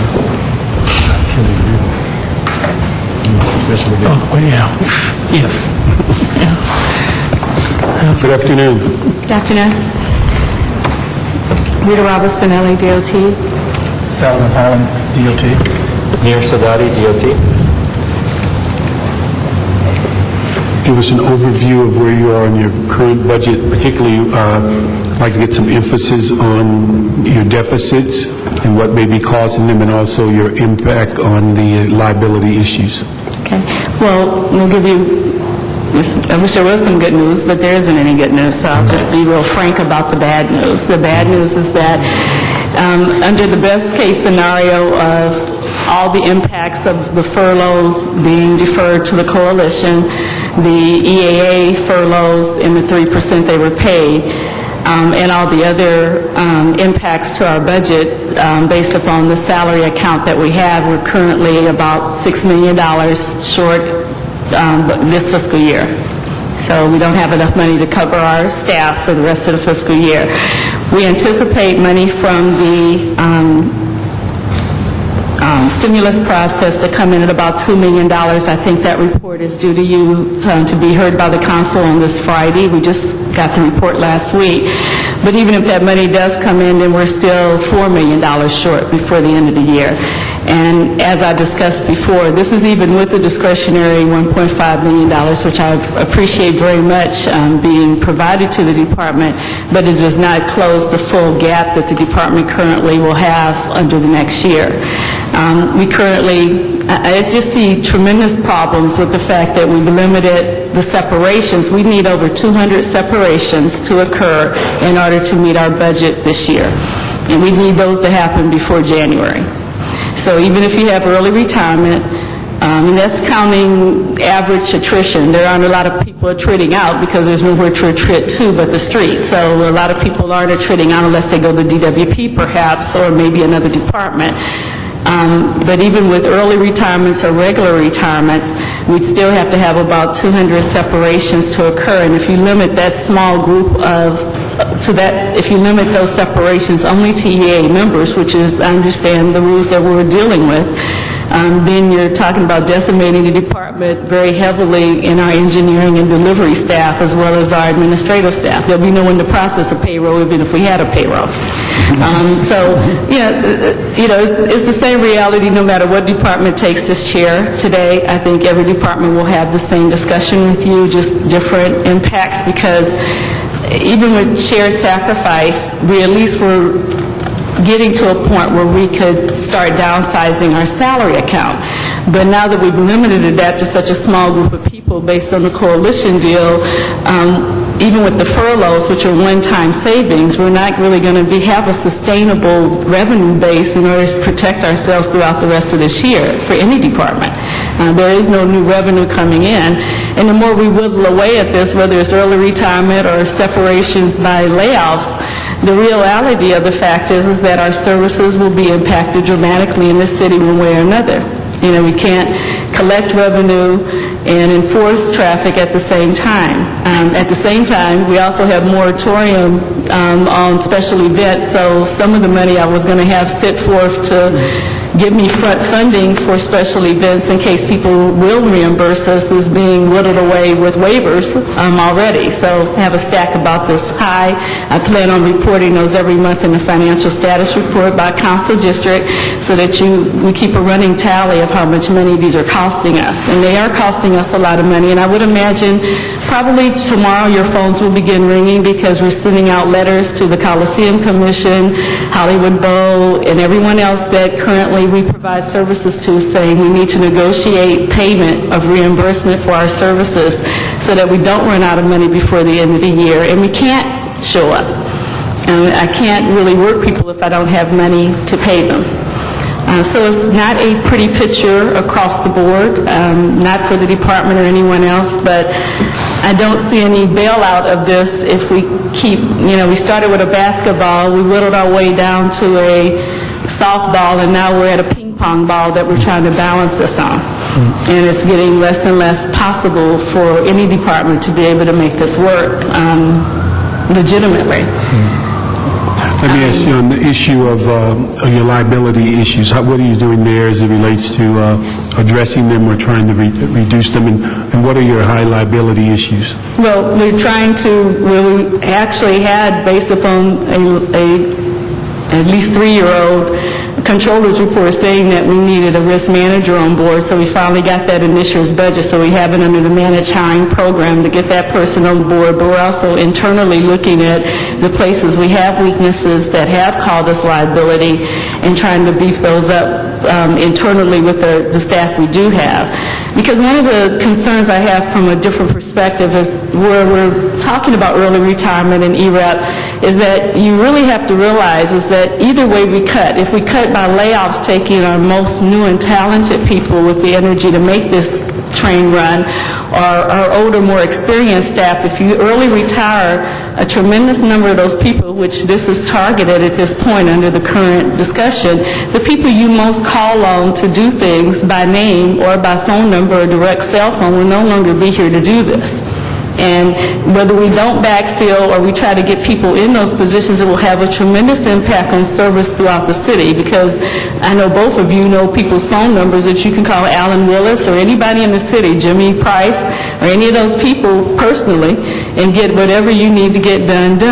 If it's one of those emergency situations with not a lot of bureaucracy.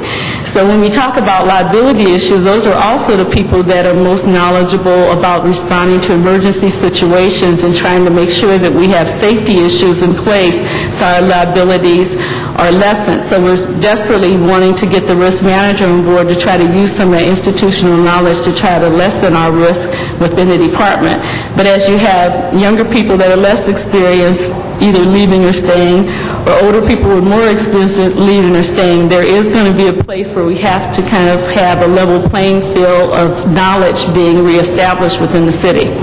Now, is your number one liability collisions, traffic collisions, or is it in another area? Injuries. The majority of our employees actually work out in the field and do physical work. They're out in the streets, whether it's traffic officers, whether it's field operations staff. So the majority of it is through exertion of the physical work. So we have a lot of sprains, a lot of physical injuries that occur. Okay. And then on the on dealing with the waivers, we hope that, we got our fingers crossed, that this last extension is the last one we'll do that will take us through August 31st. And what we've been told is we should have in the second week of August something at least to this committee and on the way to council to address it. The one thing I was going to ask you specifically on those waivers, in reading them in council, it appears a number of them are still in the secondary streets, and although they're listing them as special events, they're the type that we would refer to street services for them to go pick up their signs and barricades.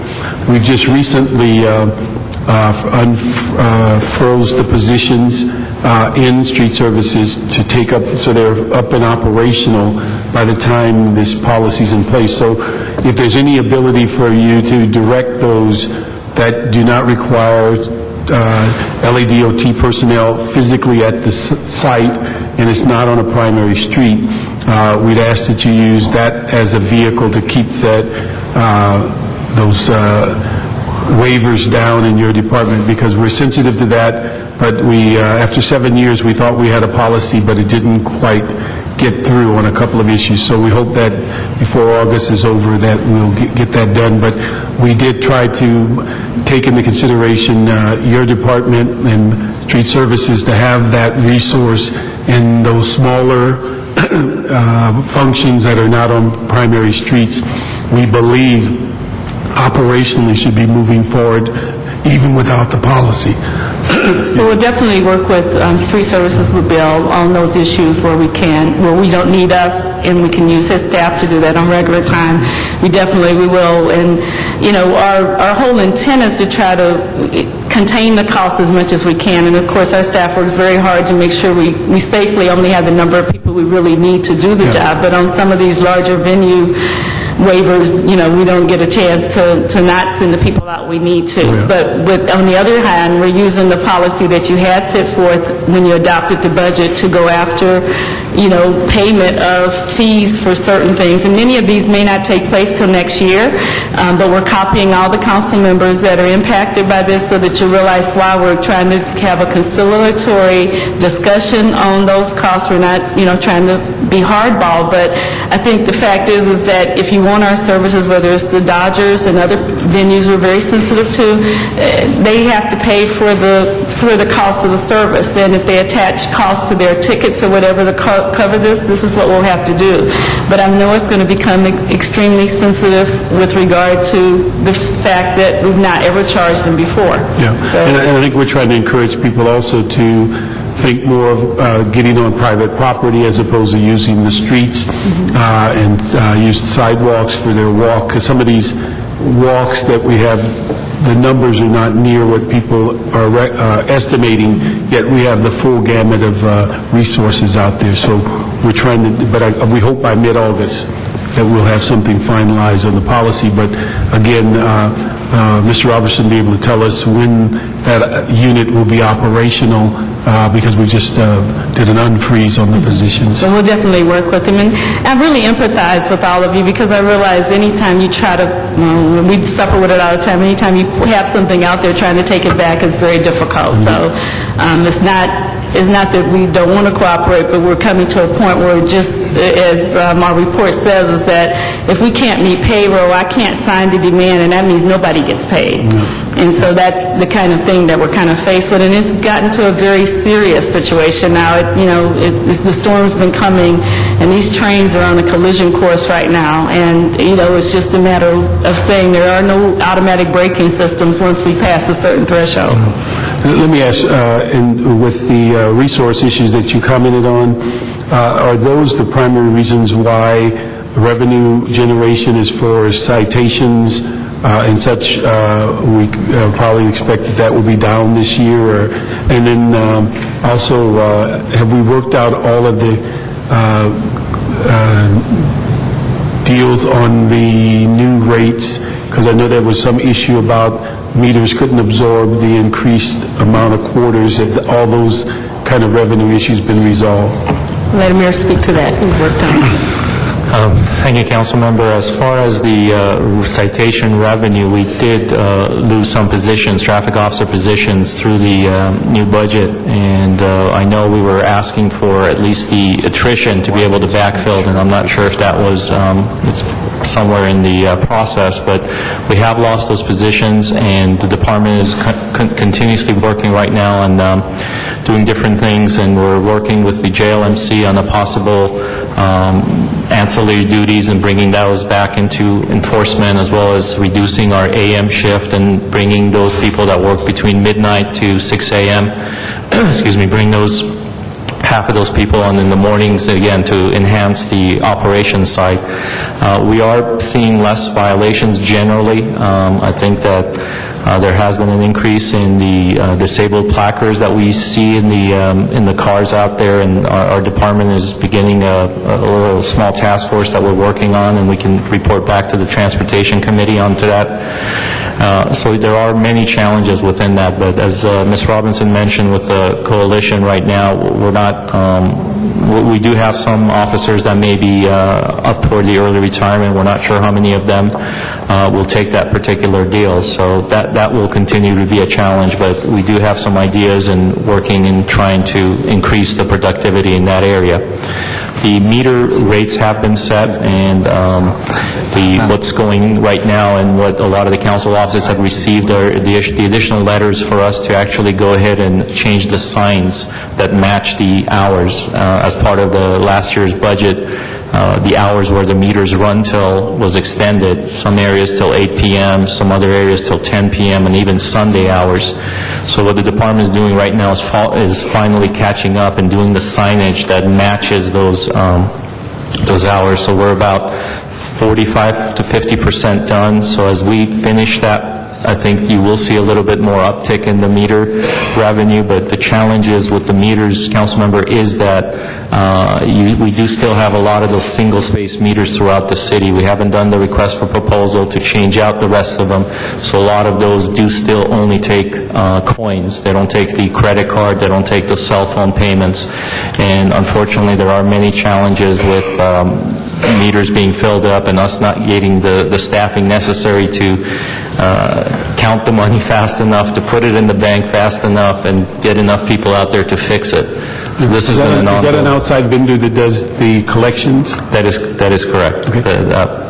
And where are we on the RFP for because we got, what, 10% of our meters changed out, and now we're going out for the other 90%? Yeah, we changed out about 15%, and we have fully started putting our efforts back into the RFP. We're probably looking at another couple of months, to get that released.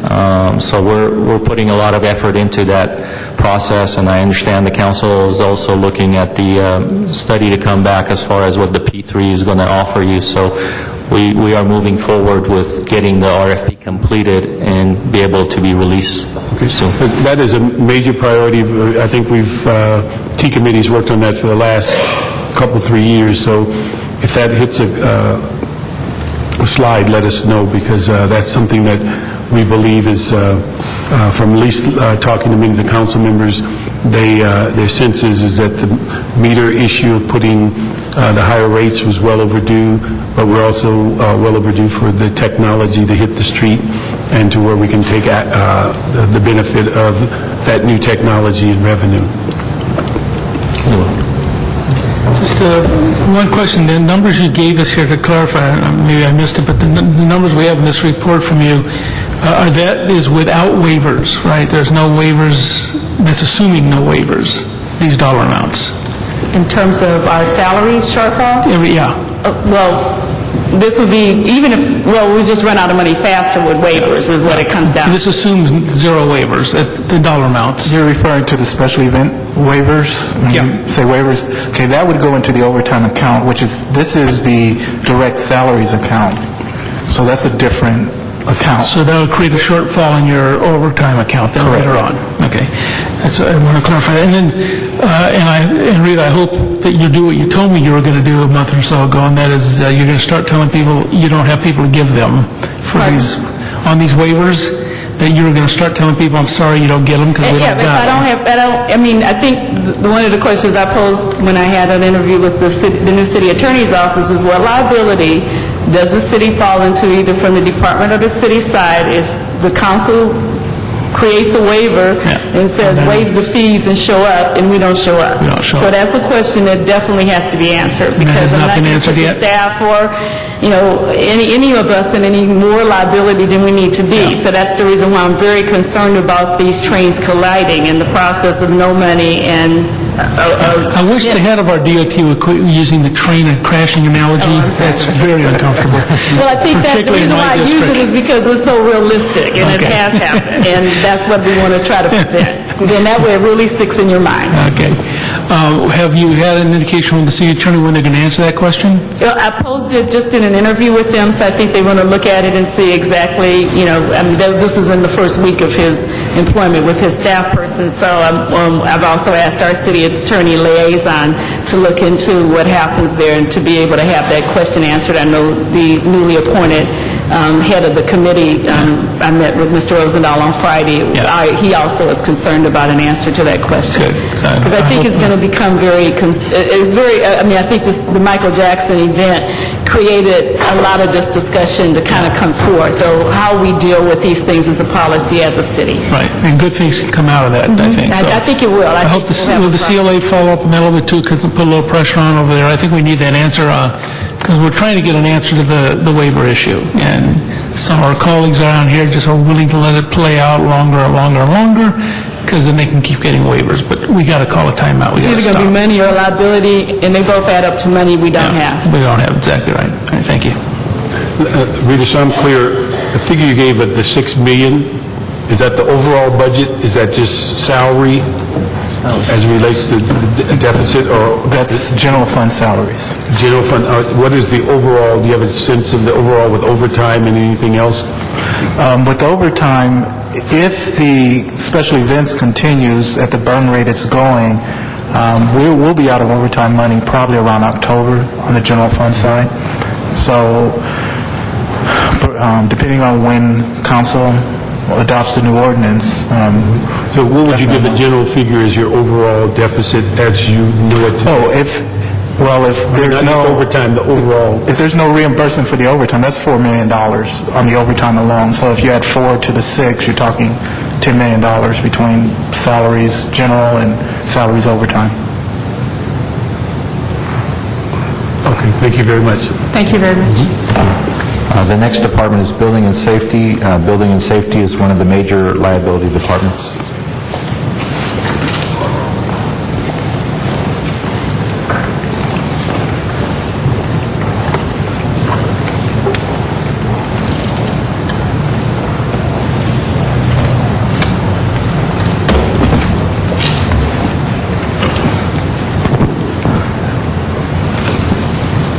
Good afternoon.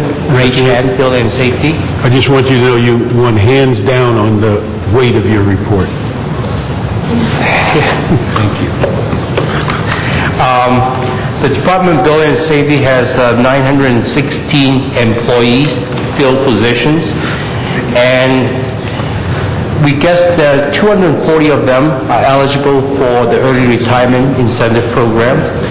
And based on our best guesstimate, approximately 110 people will take advantage of this program. But with that said, in order for us to balance our budget without any deficit, we probably need about 150 people off the payroll as soon as possible. If we do the math, about 150 people that we need to be off the payroll, minus about 110 people that will take advantage of the early retirement incentive program, then there's a gap of approximately 40 people. In terms of the impact, because of early retirement, from the general fund standpoint, what it is there will be some co-enforcement service that we cannot provide, and at the same time, there are some, other than the life safety complaints, that we will respond as much as can be within the 24 hours. Most other complaints we have to delay to approximately 10 business days, which in fiscal year 08-09 last year, we were able to handle the non-fire life safety complaint within 5 days. So there will be a delay in providing of service. This has nothing to do with our management ability. The fact of the matter is, for the past 3 years, our salary budget has reduced dramatically. It reduced from year 07-08 of $12 million down to 08-09, $9.6 million. And this year, fiscal year 10-11, to $6.9 million. You say they reduced down to, or you're saying... I'm sorry, fiscal year 09-10. You're saying it's reduced down to, or you're saying that there's less, that amount less? Reduced down to. Okay. Give me those numbers again. 07-08, it was $12 million for salary. 08-09 was $9.6 million. And 09-10 is right now $6.9 million. Okay. And for the enterprise fund, also with all these people taking advantage of the early retirement incentive program, there will be a big delay in providing service. For example, for our plan check operation, people waiting at the counter, the waiting time will increase from 20 minutes to more than an hour. And for plan check, the plan check backlog will increase from 4 or 5 weeks to about 10 to 12 weeks. Explain to us why on the enterprise funded positions that you'd end up with those kind of delays if those positions are funded and that, if I'm correct, they're not impacted by the managed hiring. Well, actually, as we all know, the economy is not going anywhere but downwards for a long time. And although we try our best not to fill any positions, cut all the overtime, reduce expenses in all areas, still the expenditure in enterprise fund has been exceeding the revenue coming in for, I would say, the last 12 months. Although we still have money in account, because those are the money that we have already collected fees, but we have not provided service yet, still we are very, very careful monitoring the amount of money that we have in account, because certainly we don't want any, that we want to have the enterprise fund to be as healthy as can be. But now, if you're saying the expenditures are greater than what's coming in, are we getting the full cost recovery? Is that the shortfall? Actually, this is the key matter. We are not getting the cost recovery. For example, for the past 30%, actually, let me just rephrase myself. 70% of the building and safety fees is cost recovery. Another 30% of the building and safety fee is not by cost recovery, because those fees have not been increased or adjusted since anywhere from 1992 to 1996. Okay, so that's why you're bringing this forward for your new fee structure? Yes, sir. We have a fee adjustment proposal that has already been approved by Plum Committee, and right now CEO is writing a report regarding our proposal, and the city attorney has already finished drafting the ordinance along with us, and it is our goal to bring it to the Budget and Finance Committee by Monday. So we're going to get that at council next week? Yes. Okay. So hopefully with that fee adjustment proposal, once it gets approved by council and the mayor, then certainly it will close the gap on the enterprise fund and reduce the impact. Okay. Tell me, what is your highest level of liability, and what are you doing on that issue? I'm going to ask our Resource Management Bureau Chief Karen Pinera to answer that question. Good afternoon. Your question was, what is our highest liability? What are the items? What's the highest level of liability? What type? Is it traffic accidents, physical injuries, or? No, it's usually, we don't have that many of them. We have a lot of claims, but those that actually result in a payout are related to land use issues, where they've sued the city for issuing a permit or taking some action regarding land use that they said was inappropriate. But we do have a program in place to monitor, per Mayor's Directive ED9, our liability claims, and make sure that appropriate training is provided if there is a claim against the department. So we're sued about a permit we've given, or someone believes or interprets the permit has been issued illegally? Is that what the... Usually the claim it comes in different, we're not sued very often, and there are not many winning cases, but some of them would be involving that we stopped the work inappropriately, or in opinion of the public that we didn't take action when we should have, as far as permitting a job to go forward, either because they thought it was in the wrong zoning, and sometimes it's not even building and safety where the issue lies. I don't remember there's a claim, at least, successfully claim against the department or the city related to erroneous permit issued by the department. Not a successful claim. Yeah, not a successful claim. Right. But then when you said that no successful claims or not very many, how do you end up in the top 10% on the liability issues? Well, the last 2 years, I only fined 5 payouts, and the department disputes some of them. One was an electrocution that involved DWP, and I think even yourself felt that that wasn't an appropriate claim against the Are they large payouts? Is that how you end up? No, they range from $18,000 to one was $425,000, but that was a one-time large claim for land use issues. Might be just where you drew the line. Okay, let me ask this, because I think we have our notes show that they're in the top 10. Maybe we can ask the CEO to look at that and make sure we're not misclassified them. Sure. Because if you're saying you only had a handful, then we need to find out, because our records reflect you in the top 10 of city departments. Report? Could it be just a statistical anomaly that you just picked the number 10 and there's a huge drop-off from 5 to 6 or something, or? We hadn't actually prepared that list. We had started initially with the top 6, and then it grew to 12, and we frankly didn't know why it went from 6 to 12, but we can look into building and safety issues. Well, these are the reports that we get, are the liability claims every 6 months. And many times we dispute them and they're reassigned to another department. The CEO will work with you and see if we've misclassified it and see if we have the right information. We'll do that. Okay, and then, so that we're clear on, let me hear from you on the overall, where you think you are as it relates to your deficit overall, and if it's all salary, let us know that also. Well, the department is funded through 2 different sources mainly.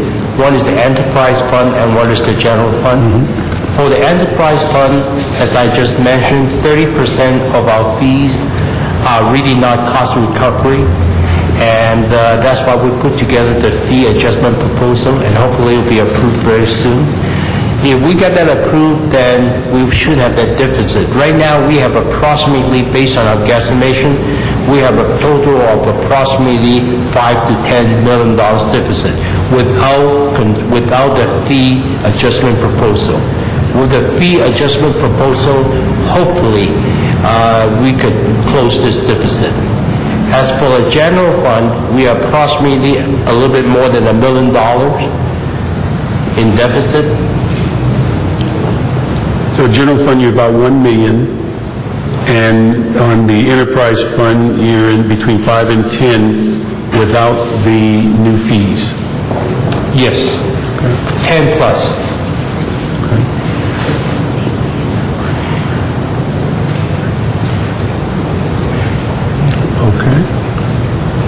Okay, thank you very much. Thank you. The next department is Department of Recreation and Parks. Department of Recreation and Parks has submitted a letter on discretionary funds and is one of the major liability departments.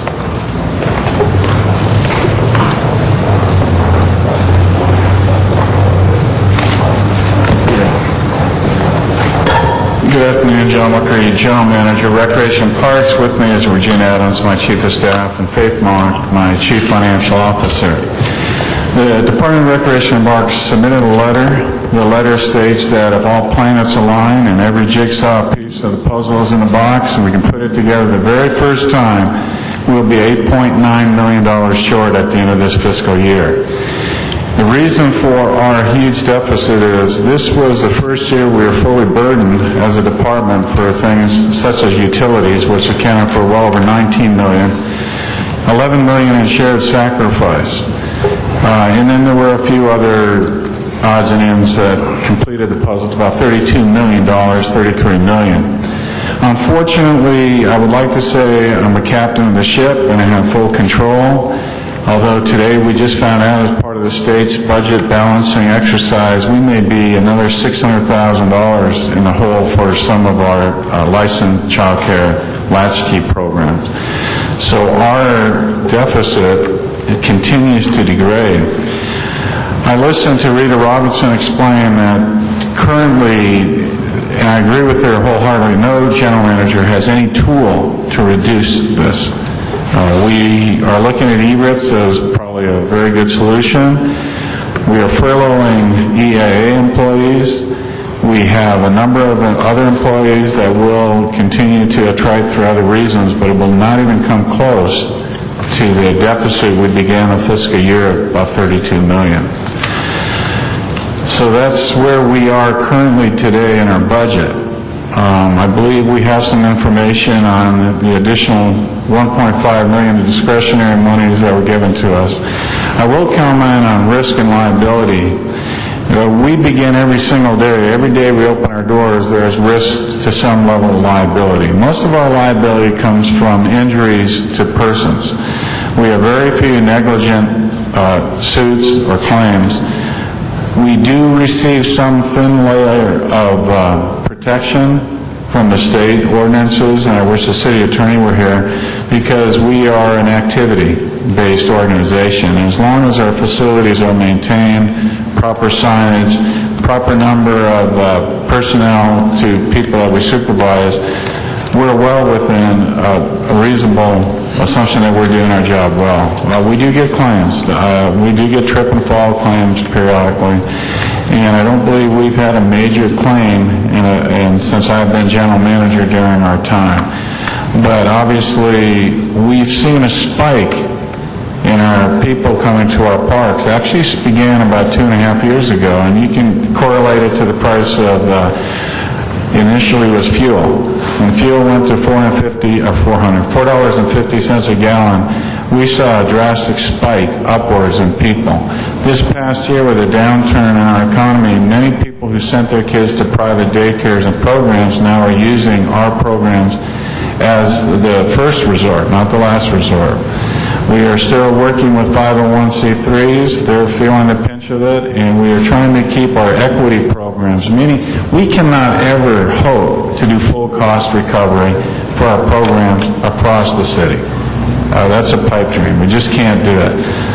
When you look into programs such as daycare, preschool, baseball programs, basketball, we have to reasonably put our price points and then give a variety of scholarships to put the right people in the right parks to put on these programs. So it's going to be a struggle. This year is going to be the tip of the iceberg, and with no tool at my disposal currently to reduce my labor costs, which accounts to roughly 85% of all my budget, we're going to be in some extremis as we go through this year. As I've told many people, this is a timing issue. If we start at 1 July, it's going to be less onerous than 1 August, 1 September, as we go throughout the fiscal year. You can count on that. Our deficit, ability to overcome the deficit to grow by about $2 or $3 million a month. Every month we go past about October and make up to $4 million. So it's going to be a difficult time. I heard some general manager said that they wish they were a large department. I'm here to tell you, I wish I was a small department. So we're committed to this. We understand the city has a financial problem, and we're here to answer any other questions. Let me ask the one item, ask the CAO to come up. The one item that I think the committee discussed during budget meetings is this whole trend that we moved cost to the department, such as their water and power bill, without giving them requisite funds. And maybe you could kind of give us some thought process in that.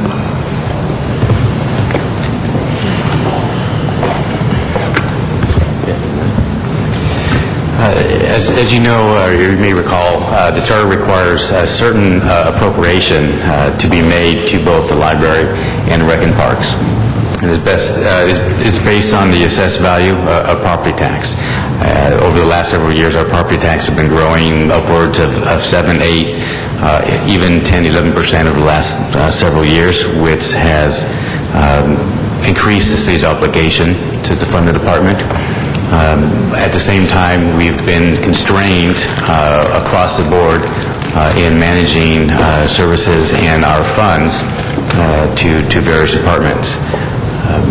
We have looked at, this is one of the ways that the mayor and council and our office have looked to help balance the budget. We realize there are certain demands in rec and parks, but this is sort of balancing our monies that are available to sort of provide the services that the mayor and council would desire.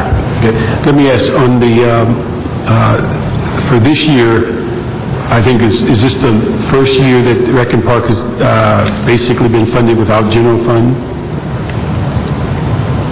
Without general fund? Yeah. As far as, you mean incremental over and above than our charter requirement? The charter requirement. Yes. So this is the first year that they've been able, that their budget is basically the charter requirement, and then we add to it not only the budget cuts, but we add the ward and power.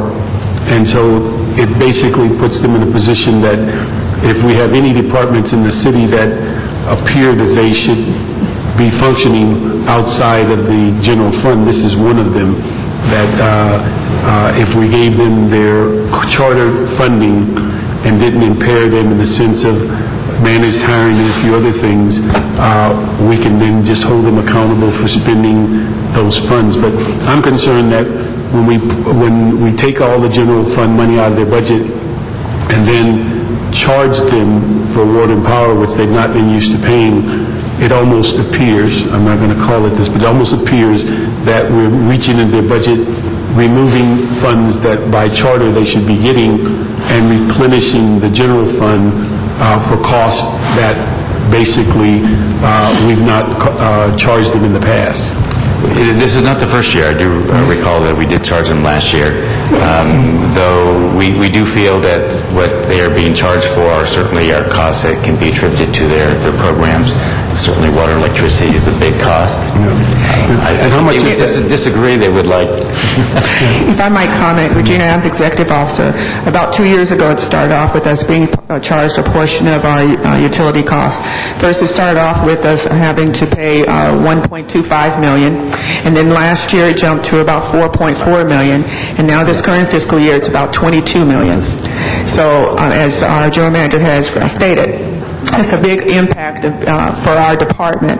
Along with that, for last fiscal year, we received a little over $1 million for general funds.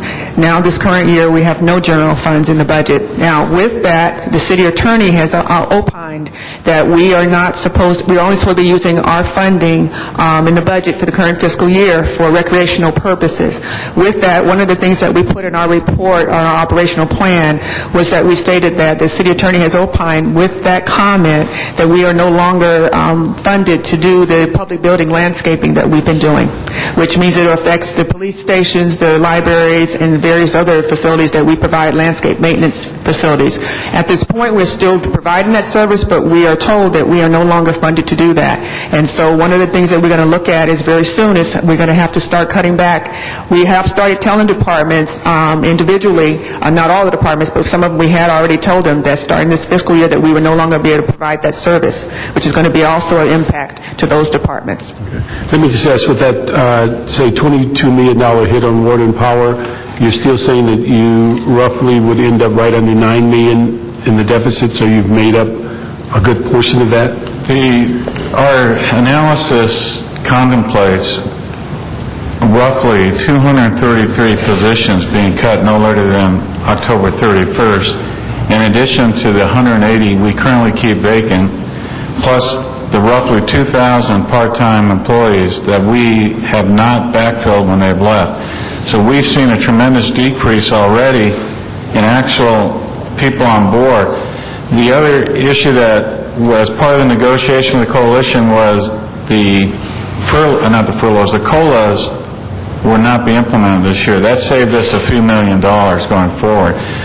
Do I believe it's 8.9 million? No. I think it's going to be much worse than that. Even if we go through and we do an early retirement, and roughly 200 people from my department, let's assume for the sake of it, they want to go, it's going to cost me between $3 and $5 million this year to have them early retire.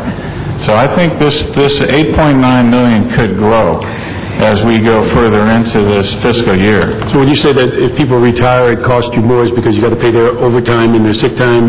Correct. Yes. There's a formula that we pay out their vacation time, their full 100% sick time, their 50% sick time, and any accumulated overtime. You're correct.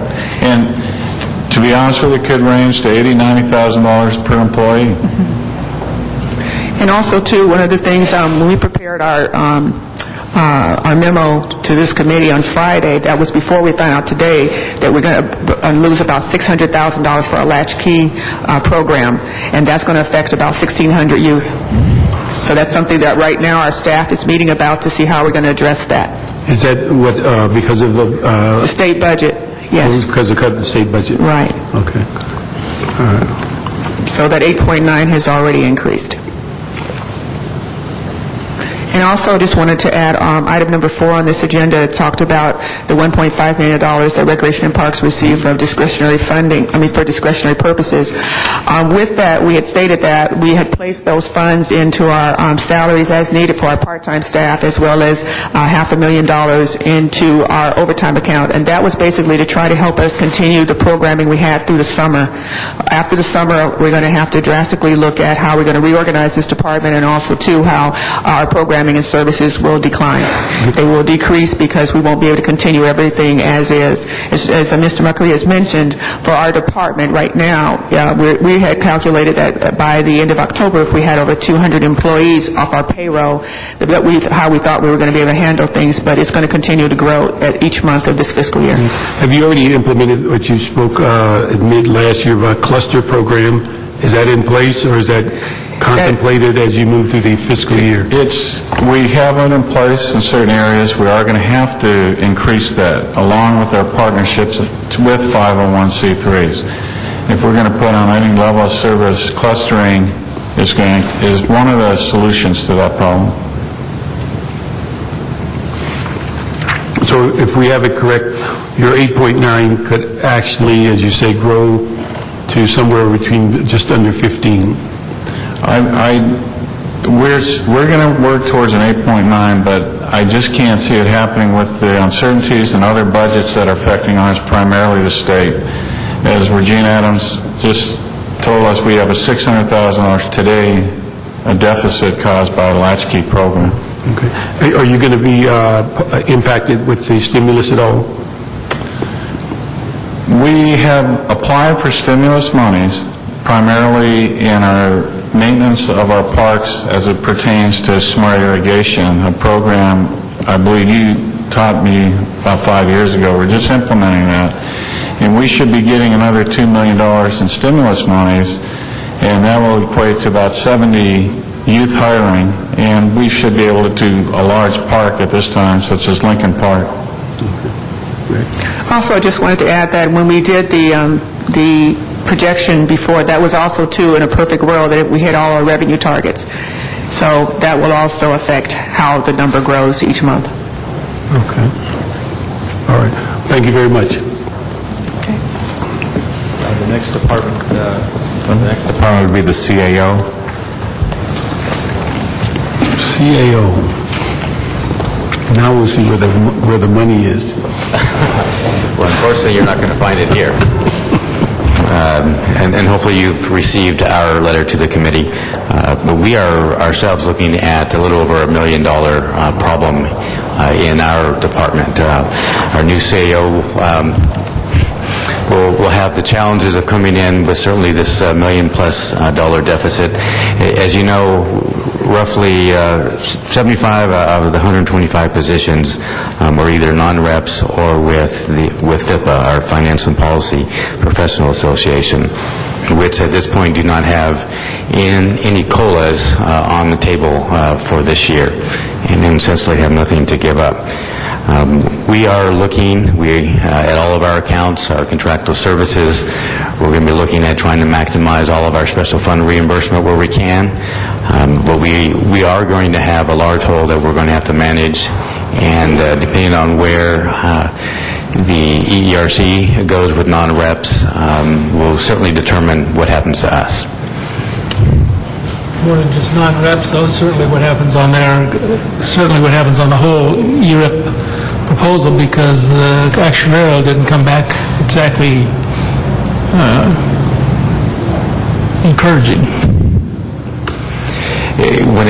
We are anticipating a couple retirements, but unfortunately will not cover our gap whatsoever. I mean, we'll get a little bit of, hopefully we'll get some savings there, but it will nowhere cover the big gap that we have. So, let me just ask, with those concerns, do we have any expectation on getting the things that we've, I guess, talked over time on a centralized grant unit? Are those things on the table, or can we expect that any of those issues? We are trying to manage and continue moving forward on many of the the programs and wishes that council has desired. You mentioned the grant. Certainly, we do have staff working on that and trying to move forward as much as we can in looking at that grant tracking. We're making some very small steps, not quite the big steps that we would like, but we are trying to keep that on our plate and move forward. I do want to note that we've moved a couple people to deal with the whole stimulus project tracking. We were asked to provide some resources and provide some assistance to the departments and to the mayor's office in presenting all that information, so we've moved a couple people to support that particular program right now. We've certainly looked at the other risk management things that we have on our plate. We're trying to juggle all of these balls in the air. Unfortunately, we're getting to the point, if we do have to go forward with furloughs or actually reduction in staff, there will be a couple balls that unfortunately are going to hit the ground coming forward. Okay. And then on your budget, you're one of those, depending on furloughs, that actually we're looking to manage it within your resources, but with the furlough issue, you're now significantly over budget. Exactly. When we had the option, when furloughs were on the table across the board, we would have been able to just get by with 26 furlough days. Now that things have been pulled off the table somewhat with the non-reps and the COLAs, the coalition folks, we right now have furloughs with the EAA, but that's a small group within our office. So like you mentioned, yes, we don't have quite the tools at our disposal at this point. And then what would you, at this point, what would you consider as it relates to your deficits? Much of it, I'll just say, is going to depend on the ER instructions when it comes to non-rep and FIPA. With no instructions, where are we? We are, with no instructions, well, quite frankly, we're going to sit down with FIPA and look at our options. It may be some furloughs, and if we don't, then unfortunately we're going to have some layoffs. Okay. I mean, do we have a dollar figure or something in the ballpark? At this point, I would rather not say. I mean, we're sort of looking at our options, and we'd like to sit down with those folks and see what we can do. Okay. Let me ask you, what do you see from your department and how we can impact liability and litigation over this next year or so? Certainly, one of the biggest things that you've asked us to do is the tracking and working with departments, looking at those costs. The risk management folks will be involved where they can. Here again, I do have to tell you, we're struggling ourselves with all of the demands that have been placed on us. Like I said, we're trying to keep all the balls in the air, but unfortunately, I think some of them are going to start falling over the next couple months. We will continue to report costs and look working with departments and trying to minimize some of those liabilities, but it is going to get challenging. And I think, as I mentioned earlier, what's I think very important for this committee is some kind of a game plan that you and the CLA can put together in the next couple of weeks, because as you know, just keeping light stats as we've gone through, we're running somewhere about almost $30 million in the hole from the departments that we've interviewed today, and those dollars, in the sense of I don't think we can expect them to deal with it individually. We're going to have some coordinated effort. So if we can really look forward to that in the next 2 weeks. Okay? Yeah. Thank you very much. Let me ask Mr. Luther, we have a EERC meeting at 5. One of the things I'm thinking about is that if we can maybe, we've gone back and forth, if we can pick out the large departments and maybe bring Public Works and all their bureaus up, the police, fire, libraries, planning, and the smaller departments we may have to continue to next Monday. Tony. We can go ahead and start then with the Public Works bureaus. Time permitting, then we could go to fire and police. Yeah, the thing is, we have a little over a little over an hour and 20 minutes or so before that meeting starts. All right, we'd ask then that the next department be the Board of Public Works, and the Board of Public Works was identified as one of the major liability departments, not in claims per se, but essentially because of their coordinating role over all the bureaus. Okay, so we have Board of Public Works, if we can have all the bureaus come up, so we can deal with it all at one time. Bureau directors? Yeah. Is there enough chairs and stuff?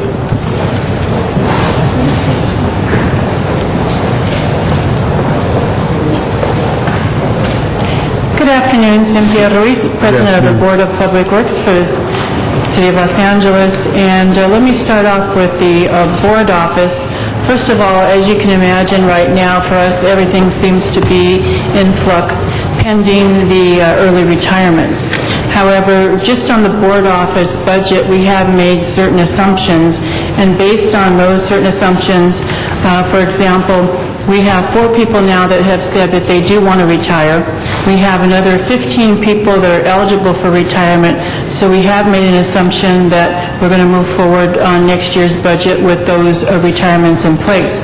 We also have made an assumption that the EAA furloughs will continue for the rest of the year. So based on those assumptions, we're still looking at a deficit in the board office of $468,000.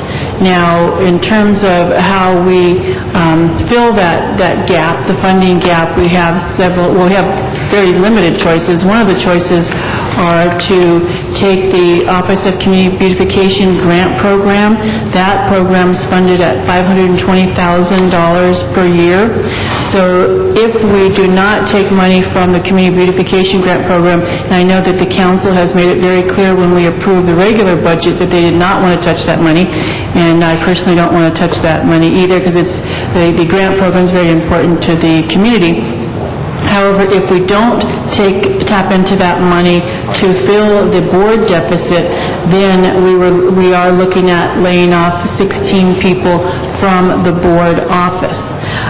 So right now, the board office has 130 filled positions, and that would, in addition to the 19 people that would presumably leave because of retirement, that would be an additional 16 people out the door or laid off if we don't tap into the Office of Community Beautification grant program. Now, I know some of the questions that have been asked, what are the impacts of the deficit as we move forward? And several impacts. Obviously, I just mentioned the Community Beautification Grant Program, but also as a part of the retirements, we're looking at losing our Emergency Preparedness Coordinator. And if we're not allowed to backfill that position, and at this point we're assuming we're not backfilling, that would obviously have an impact on the department citywide emergency preparedness functions. Also, it will have an impact on the work that's done in our accounting division. The accounting, as you know, does a department-wide role in terms of accounting, and that would slow down the amount of our payments to our contractors and to our vendors. So there are many more impacts, and I don't want to go into a lot of detail unless you have specific questions, but the thing that I felt it was very important to bring to the council's decision, or the council's attention, is the fact that our board deficit is $468,000, and right now our only option, unless we're provided with funding, is to look at the Community Beautification Grant Program, which I'm reluctant to do, but it's that or lay off 16 people. So those are the type of tough choices that we're making, and as you know, that's if all the people that are eligible to retire with the early retirement retire. If they don't, then obviously the deficit goes up. Is the numbers you quoted, a little over 400,000, is that the overall, or is that salary account, or? That's from the salary account in the board office. Okay, is there any other deficits within the board office that would cause that figure to go up? Basically, what will cause it to go up if I understand that EAA is back at the table, negotiating table. If the furloughs do not last an entire year, which I'm not sure at this point if they are or not, I don't think any of us are sure, then if the furloughs don't last an entire year, the deficit would go up. Okay. But that, you feel comfortable with the 400,000 that you quoted? That's the figure that I'm working with today. And as we know, things change by the minute, but that's what I know to be true today. Okay. And then let me ask you, from the board perspective, is there anything specifically that you're doing as relates to liability, as it looks like, I think, at least 3 of your bureaus are in that top 10 city capacity? I'm sorry, repeat the question? It looks as though 3 of your bureaus are in the category of being in the top 10 percentage of the city as it relates to liability. It looks like sanitation, engineering, street services. Anything from from your board office that you're doing to deal with the liability? Commissioner Paula Daniels has led a task force over the last year to look at the liability issues. So she's worked with the bureaus and the city attorney's office to really make sure that we're addressing those issues. So we have proactively looked at that. Okay, any specifics of, maybe we can ask the department, because it also looks like listed on our sheet is actually the board. And I think that was a mistake. I think that what they were looking at is department-wide. Department-wide? Right. Okay. Let me ask, engineering, sanitation, and street services, as it relates to liability, what are the major concerns, and also what you're doing about them? Gary Moore, City Engineer, Bureau of Engineering. In the last quarter, April through June, although the city attorney had identified a number of incidences related to the Bureau of Engineering, there was actually 2 that actually only involved the city employee, and then there was 1 claim for real estate issues with one of the construction projects purchasing land, and the other auto accidents that were assigned to the Bureau had nothing to do with the Bureau of Engineering. It was just an auto accident where people claim that the street light, the traffic signal was incorrect, or the road was originally designed. So for us, I'm personally reviewing them.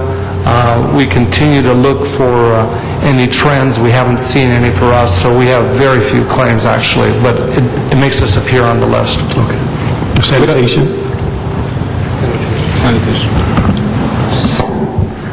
Councilmember Parks, Enrique Zaldivar, Director of the Bureau of Sanitation. We are one of those departments that would make a list of payouts. The good news is that our 0809 numbers are down from our 0708 numbers in terms of overall liability and number of vehicle accidents. Most of our liability payouts come from truck accidents in solid resources and from sewer backups in the case of the wastewater program, and both of which we're addressing very meticulously. We have now assigned an individual whose only job is to look at our liability cases, working with both our operations staff and the city attorney in trying to make a better case of defense. There are some cases in which we feel if we can convince the city attorney that we have a good case to defend, we can then go toward a full trial as opposed to a settlement. But we are building that kind of confidence within our own staff to be able to everybody feel better about settlements. But overall, we are also instituting safety measures on the driving side of our operations. We borrowed a very good system from MTA. It's called Virgil system. It's a simulated driving training that essentially simulates driving conditions in any one street in the city that has a great benefit in reflexes and in reaction on the part of the driver. So that has helped. Have you had a chance to look at that system where they actually have the video inside the vehicle that they use on the Smith buses? system? Oh, no, this is the one that DOT... DOT is using it and also MTA. Yes, we are, and I know you asked us to do that, Councilman. We are to see about putting in the camera and reviewing it, and so, yes, we are looking at that. Okay. And then, you said your primary, on the sewer backups, is that the valve issue that we end up with in the hilly areas? The backflow preventer, that's a big one, and you instructed us to draft an ordinance that will require the backflow preventer. Right now, in effect, it's required, but it's not fully enforced, and so it's both on the language of the requirement as well as on the enforcement that you asked us to do more. Yeah, if we do either that, or we'll ask Ms. Goldberg never to allow somebody to build a facility below the sewer line. Right. Because that seems to be where we always are paying, because we're in the wrong place. So the New Orleans. Okay. Let me just ask, while you're speaking of sanitation, where are you as it relates to looking at your budget in the sense of deficits for this year? In the scenario where the furlough program continues for the entire year, we happen to be a bureau that has a significant number of EAA members, 750 EAA employees. We would actually end up with a surplus in our salary account at the end of this year. That's in the scenario in which the furlough program continues to the end of the year.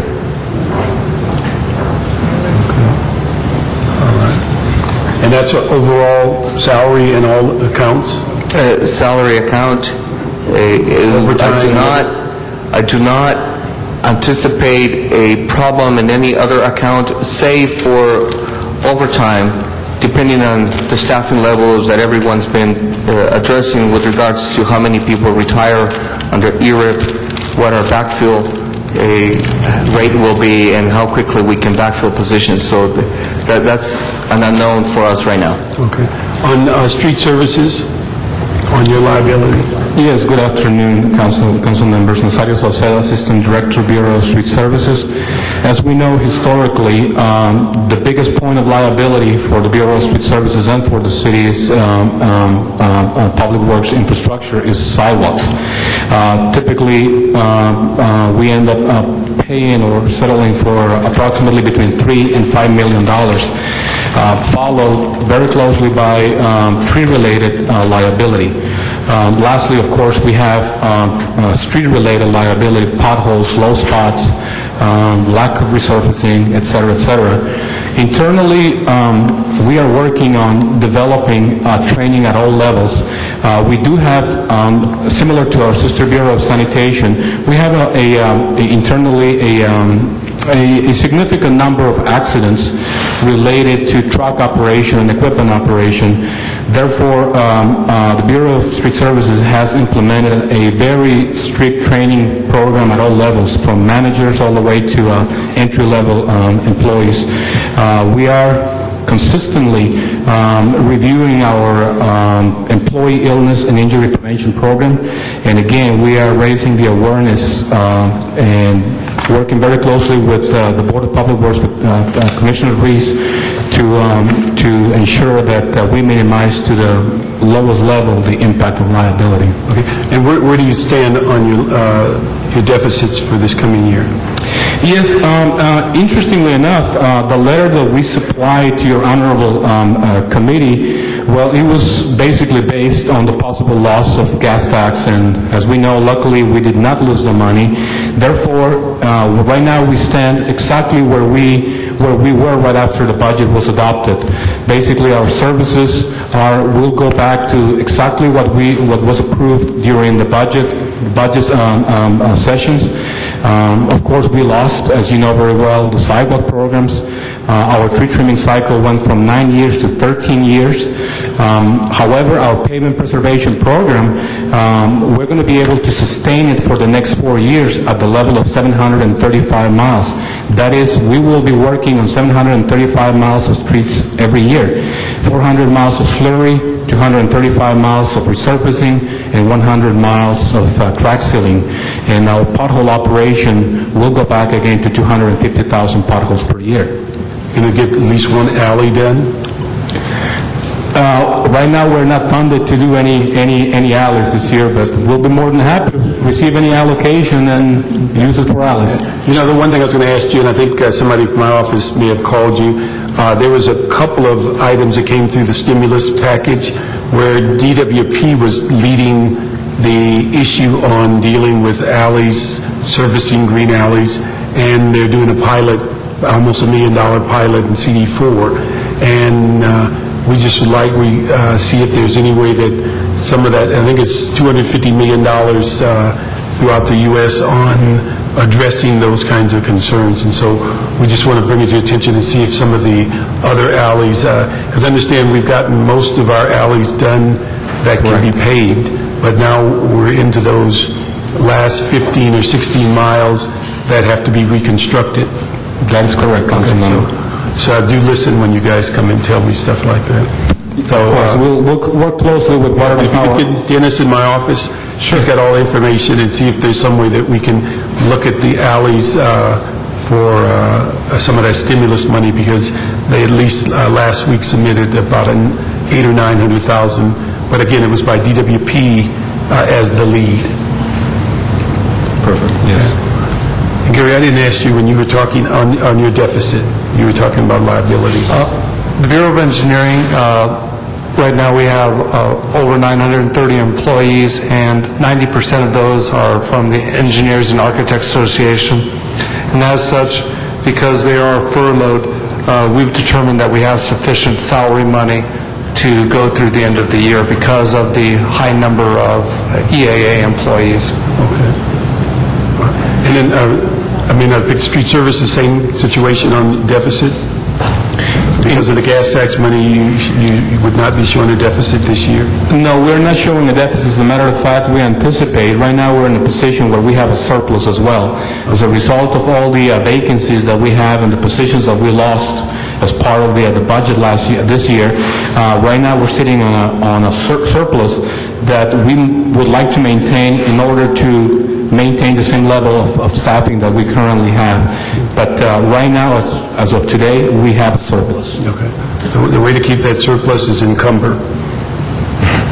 Yes, basically what we want to do is use it, as soon as possible, as soon as we get the approval to fill those vacancies that we're going to need to maintain or to pave those jobs that we have under the stimulus package. So those are the positions that we plan to fund as well. And you also got a couple of $1 million for sidewalks. Is that because that's the only sidewalks we're going to get this year? Yes, that is part of the $8.2 million that we're going to get from the stimulus package, of which I think $7 million will be dedicated for sidewalk for the LAX hospitality projects and for the LAUSD pedestrian improvement program. So yes, we do have some sidewalk and some resurfacing coming from the other side of the stimulus package. Okay. All right, street lighting. Good afternoon. Good afternoon, council members. Ed Ibrahimian, I'm the director of Bureau of Street Lighting. Council members, as you know, Bureau of Street Lighting is primarily funded from Special Fund Streetlight Maintenance Assessment Fund, and we have no general fund component to our operations. And we anticipate to be able to operate within the approved budget for the rest of this fiscal year with no shortfall. Good news. Bureau contract compliant. Good afternoon, council members. John Raymer, Director of Bureau Contract Administration. We also anticipate not having a salaries problem just based on salaries. We do have some other issues with respect to transportation deficits that should cause us to just balance out nicely if nothing changes. I do have one concern. Let me ask you, when you say transportation issues, what would that relate to? 20% of, the majority of our employees are mileage employees. So we compensate them for using their own vehicles when they go around and do inspections. And just historically, we have been underfunded when it comes to transportation, and we've been able to make that up in salary savings and other ways. But this year could quite possibly be a challenge. So we're working with CAO, and they are aware of it, but it's just something that I bring out. The ERIP is quite possibly, if everyone in our organization were to take advantage of that, 20% of our employees could retire. The concern that we would have there is that many of our inspectors, we're roughly 90 to 95% cost reimbursable.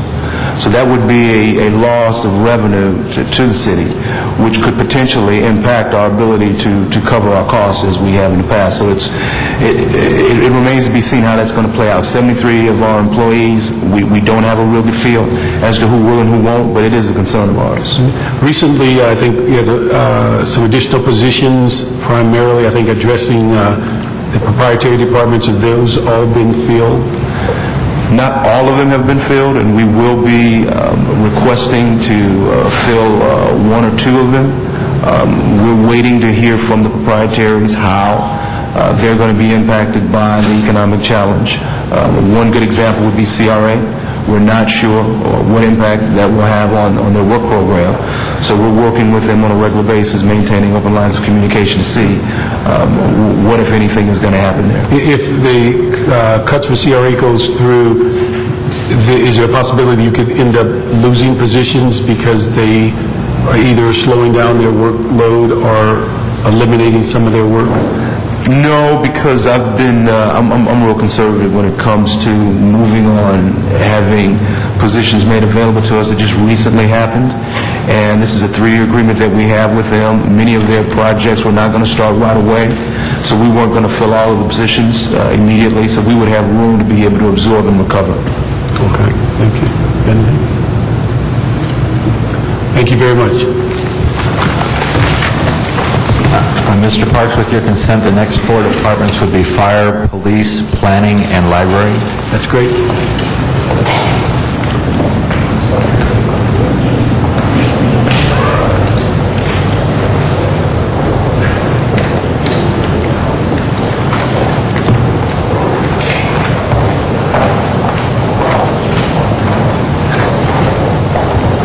Everybody heard the report.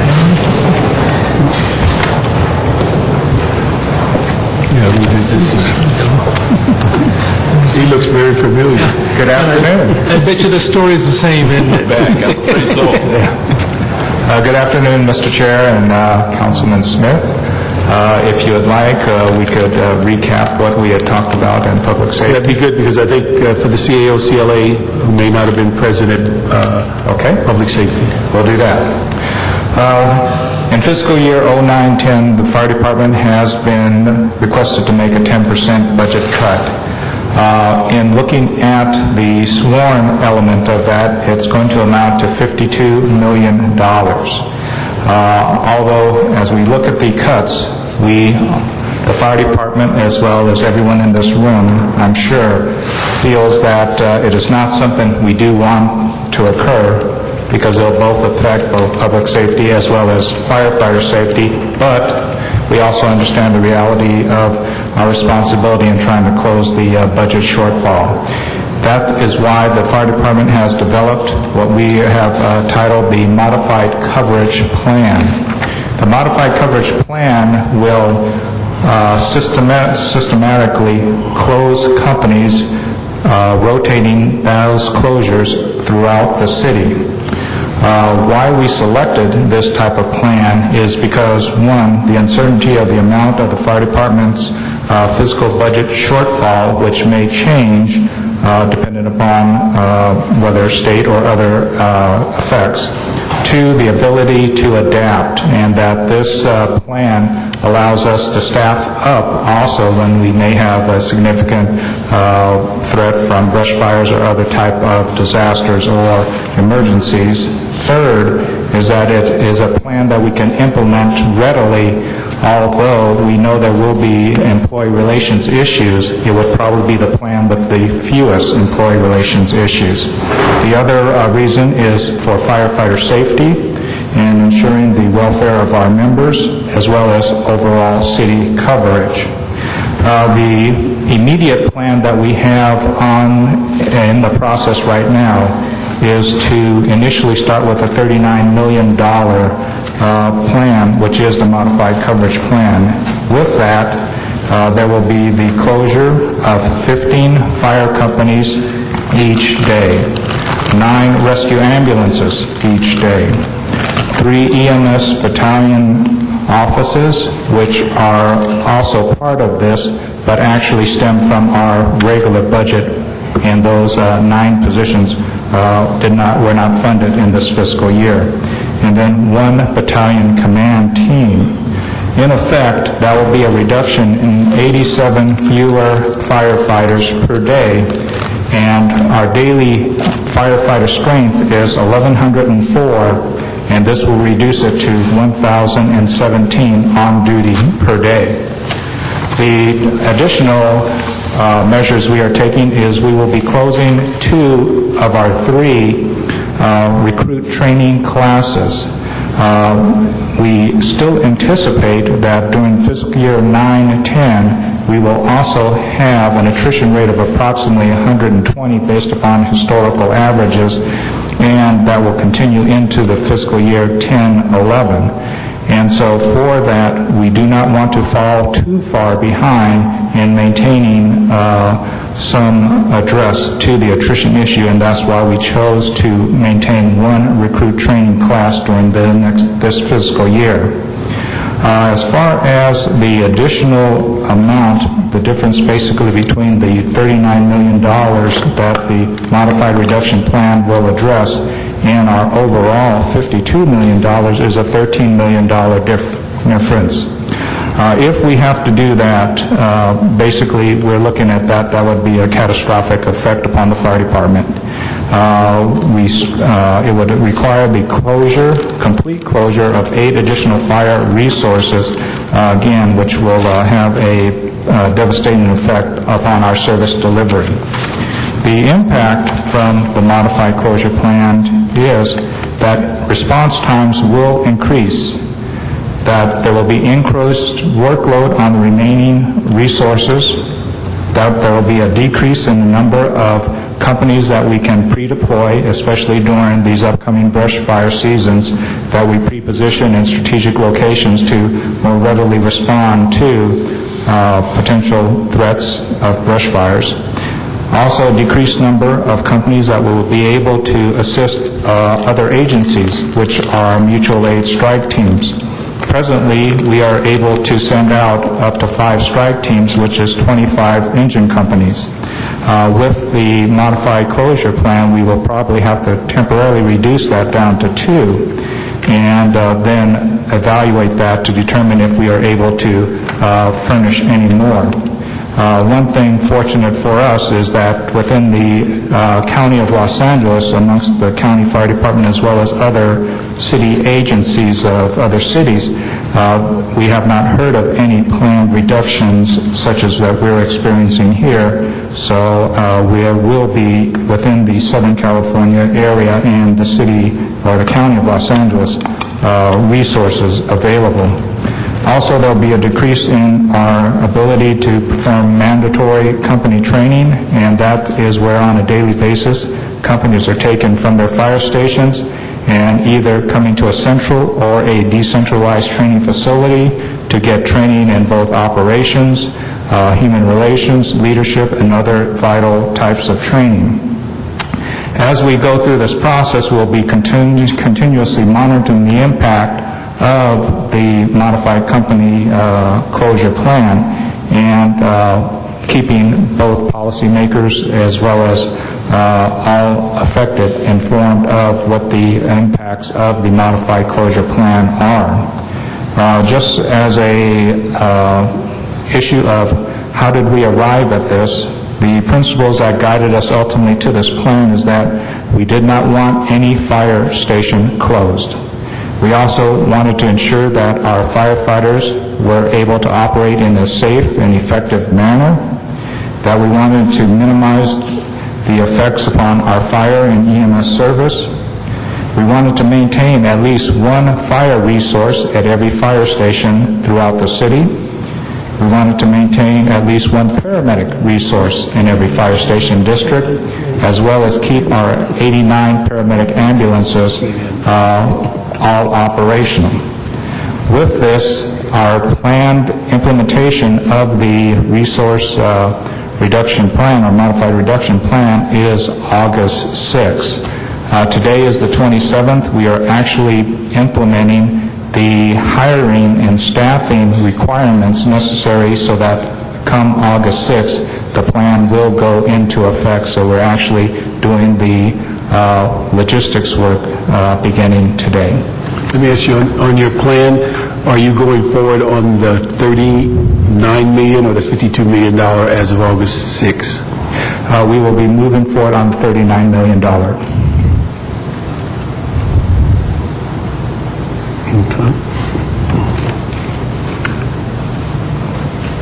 Before you, because we had this once, but before you move there, Ms. McCosker, you had a comment to make, and we can have you come up at this time. Thank you. Thank you, council members. I know you already heard from me. Thank you for bearing with me, but the public hasn't. This is a public meeting, and we're on Channel 35. And I just want to say that what Chief Mack has said about this plan is accurate, entirely accurate. It will lead to delayed responses. There's no way around it. You take 10% of the resources away from the fire department, we are going to be slower getting to some of the emergencies that go on in this city. We go on 1,300 emergencies a day. The result of delayed responses is deaths in our business, and so deaths will occur. Work with us, please, because we are trying to negotiate the shared sacrifice that you've asked of us. We're acting in good faith. We've made proposals at the table that would close the budget gap. We're not getting any good faith in response. I'll be in council tomorrow. I want to explain the issue to you in executive session. I understand that's going to be my opportunity. I look forward to that. But in the meantime, please make sure that your fire department is properly funded and you don't close these resources, because if you do, someone's going to get killed. We've been through it before. That isn't speculation. It happened last time, and it will happen again if you don't take action.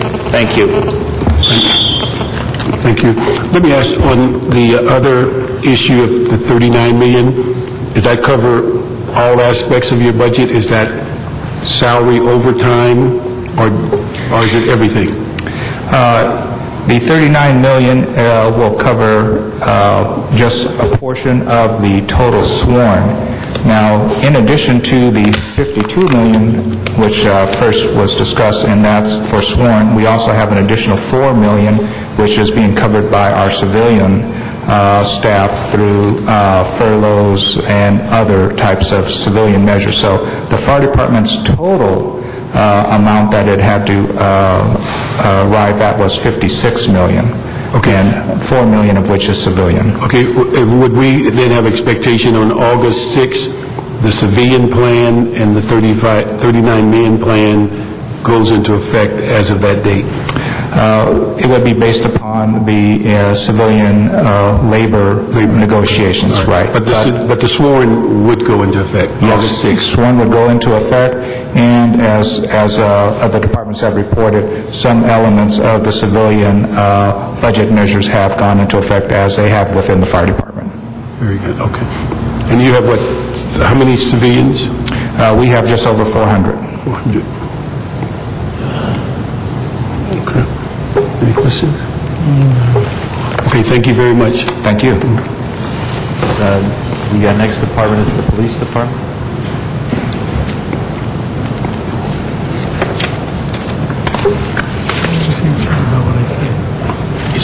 No, Mr. Smith thinks I'm going to go out here. Then you can investment from this thing, $2 million, the city can listen. And then it's just you found, so that's, yeah, 52 million when we found out later.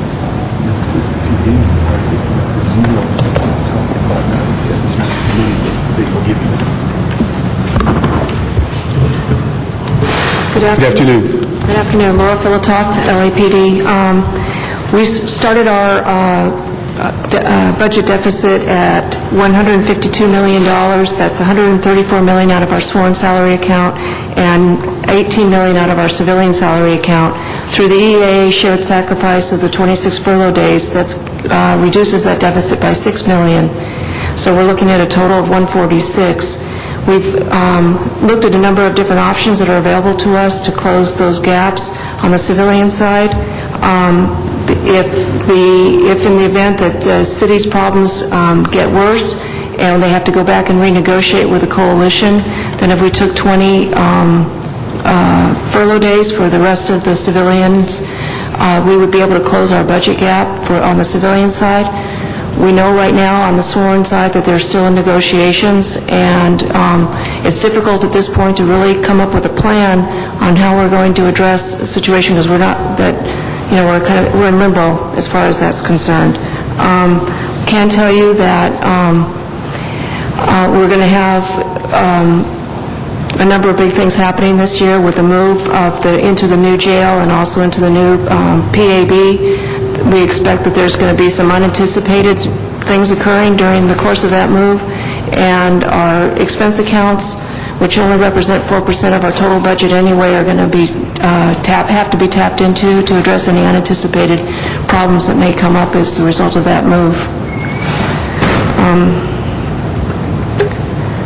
That's about it on as far as the salaries are concerned. We have, like I said, we have a lot up in the air at this point, and we don't know what the outcomes are going to be. Just quickly, on the 2 points about the move in the new new PAB and the new jail, have we given all the contracts for the movers? We given all the equipment, all the computers? Right. So the really big ticket items are probably all accounted for. It's just yes, right. But it's also the people that are involved in the move are largely EAA employees as well. Yeah. Our technology people, a lot of our management analysts, right, people that are involved in the coordination of that move. So that's those are people. Slow it. It's slowing. It could have an impact as far as that's concerned. Let me just ask also on your liability, is there anything that is going on? I think we've identified your department as being in the top 10% of the city. Commander Stuart Mason, Assistant Commanding Officer, Risk Management Bureau.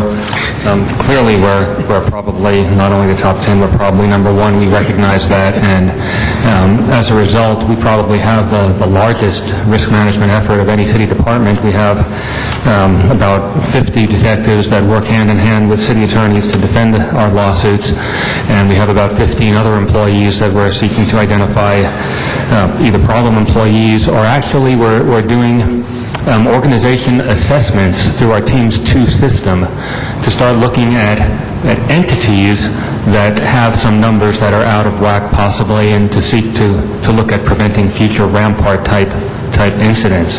But some of the things that we're doing on a very proactive basis to try and reduce our number of lawsuits, one is we're going to trial a lot more. We've been working hand in hand with the city attorney and pushing them to go to trial, and we have been. So very few cases nowadays are getting settled. We're going to trial, and we're taking our chances in court, and we're doing rather well.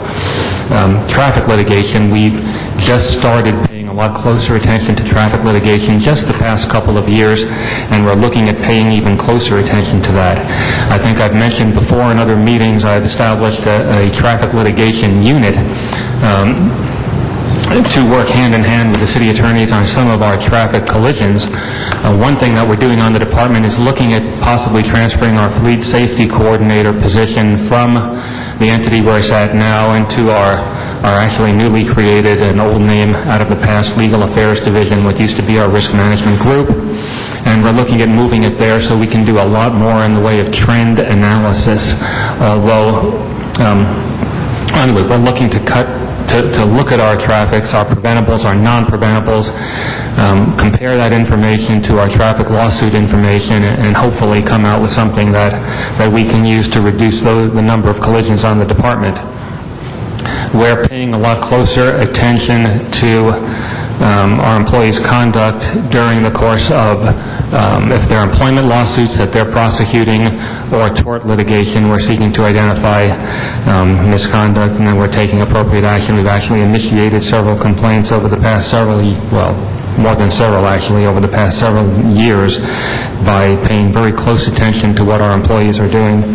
And I believe we've strengthened our audit function significantly, where we can take a much closer look at policies and procedures that we identify during the course of defending lawsuits, so we can take a closer look to see if they need to change.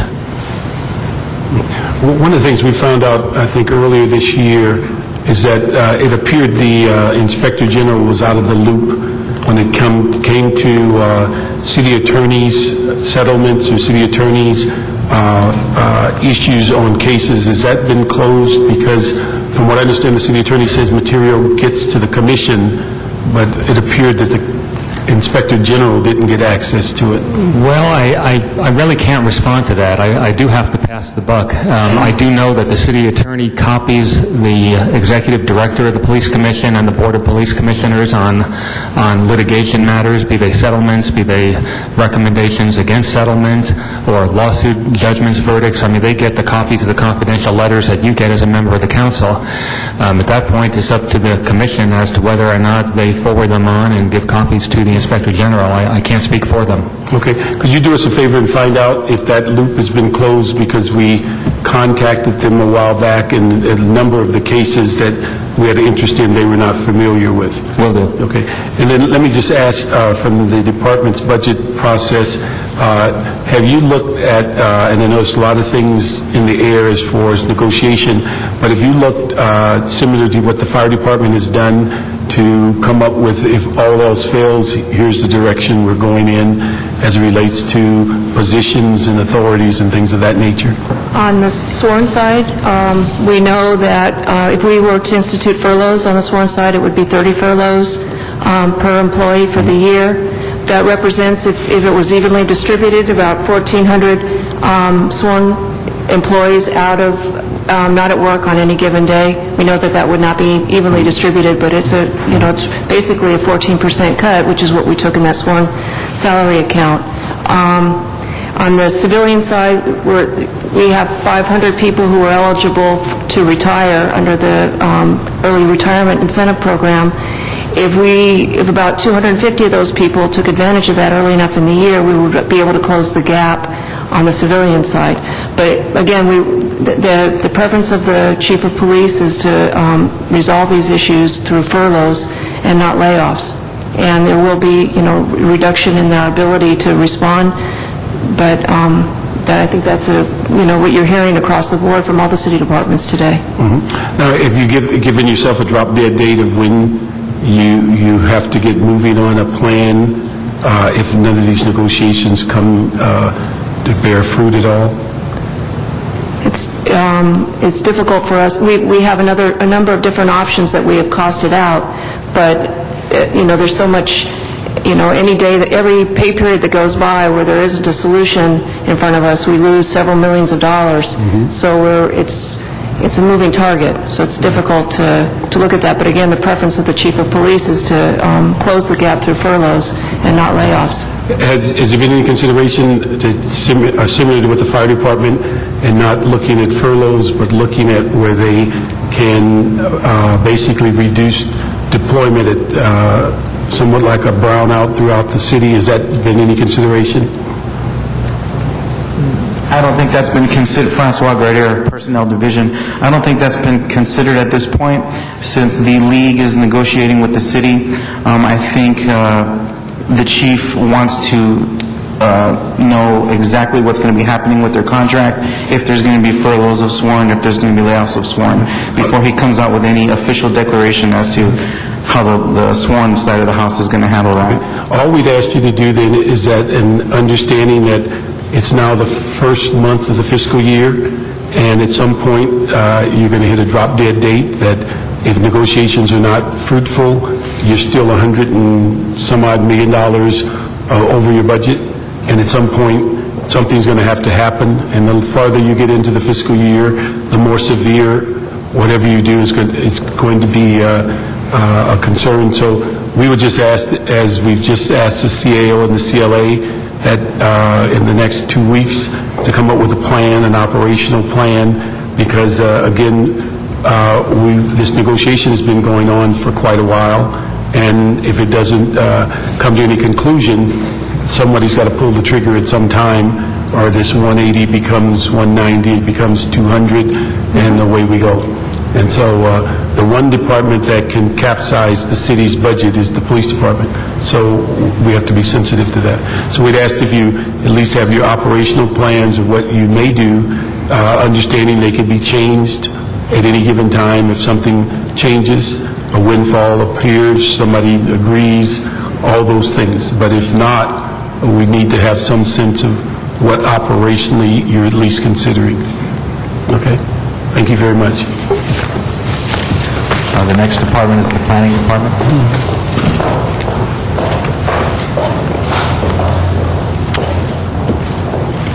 And the planning department did submit a discretionary funds letter and was also identified, I believe, as one of the major liability departments. Good afternoon. I'm Gail Goldberg, your Director of Planning, a small department that is becoming smaller. I'm joined at the staff table by most of my current staff, my two deputy directors, Vince Bertoni and Eva Juan McDaniel, and my senior management analyst, Zan Zatorsky. Almost 82% of our budget is staffing, so I'd like to begin by telling you what our staffing projections are, and then I will go into the operational impacts of that. At the end of the last fiscal year, we had 400 authorized positions, and we had a work program that was designed for those 400 people.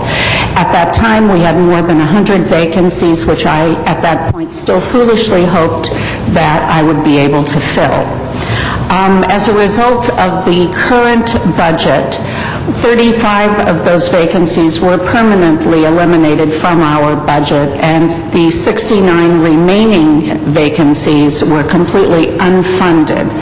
And so that represented about a 25% decrease in my staffing capacity to bring us to the current 296 employees that currently are working in the planning department.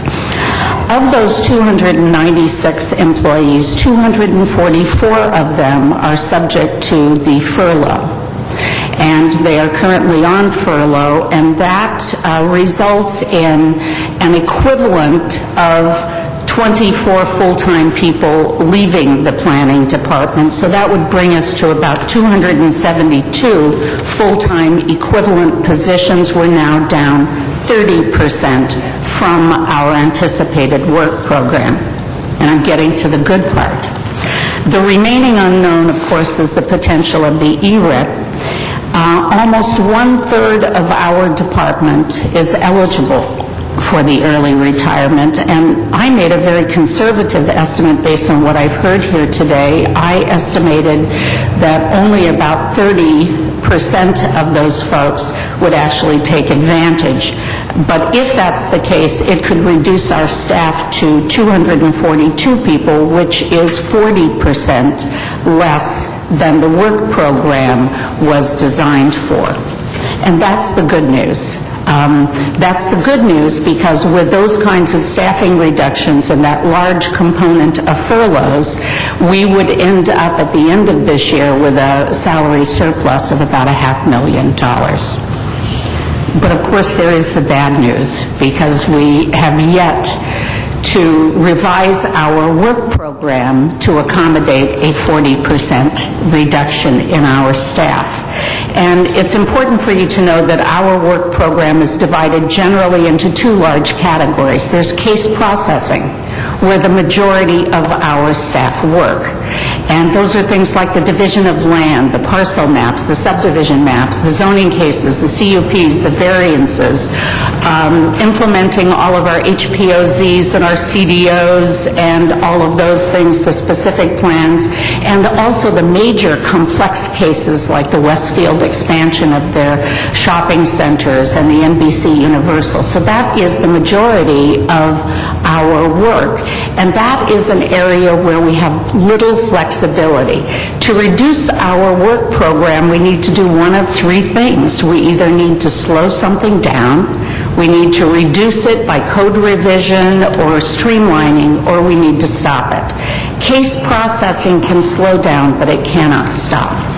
The other portion of our work program, which is less than half, is generally described as the development of policies and ordinances throughout the city. A big portion of that work is maintaining our general plan, and that includes our whole new community plan program, which has significantly slowed, and I am certain we will not be able to do it at the level that we had hoped, but it is for me still, I think, our highest priority in terms of that policy development side, because we do have a legal obligation to have a legally viable general plan.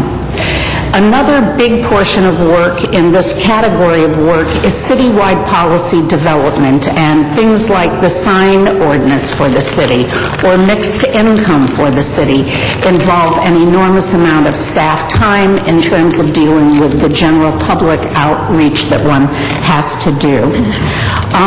We also do creating citywide policies like the grocery cart ordinance or the fee ordinance. We create new HPOZs. We create new CDOs. All of these things, by the way, also add to the caseload. Each of those HPOZs or CDOs that we create a permanent addition to our case processing.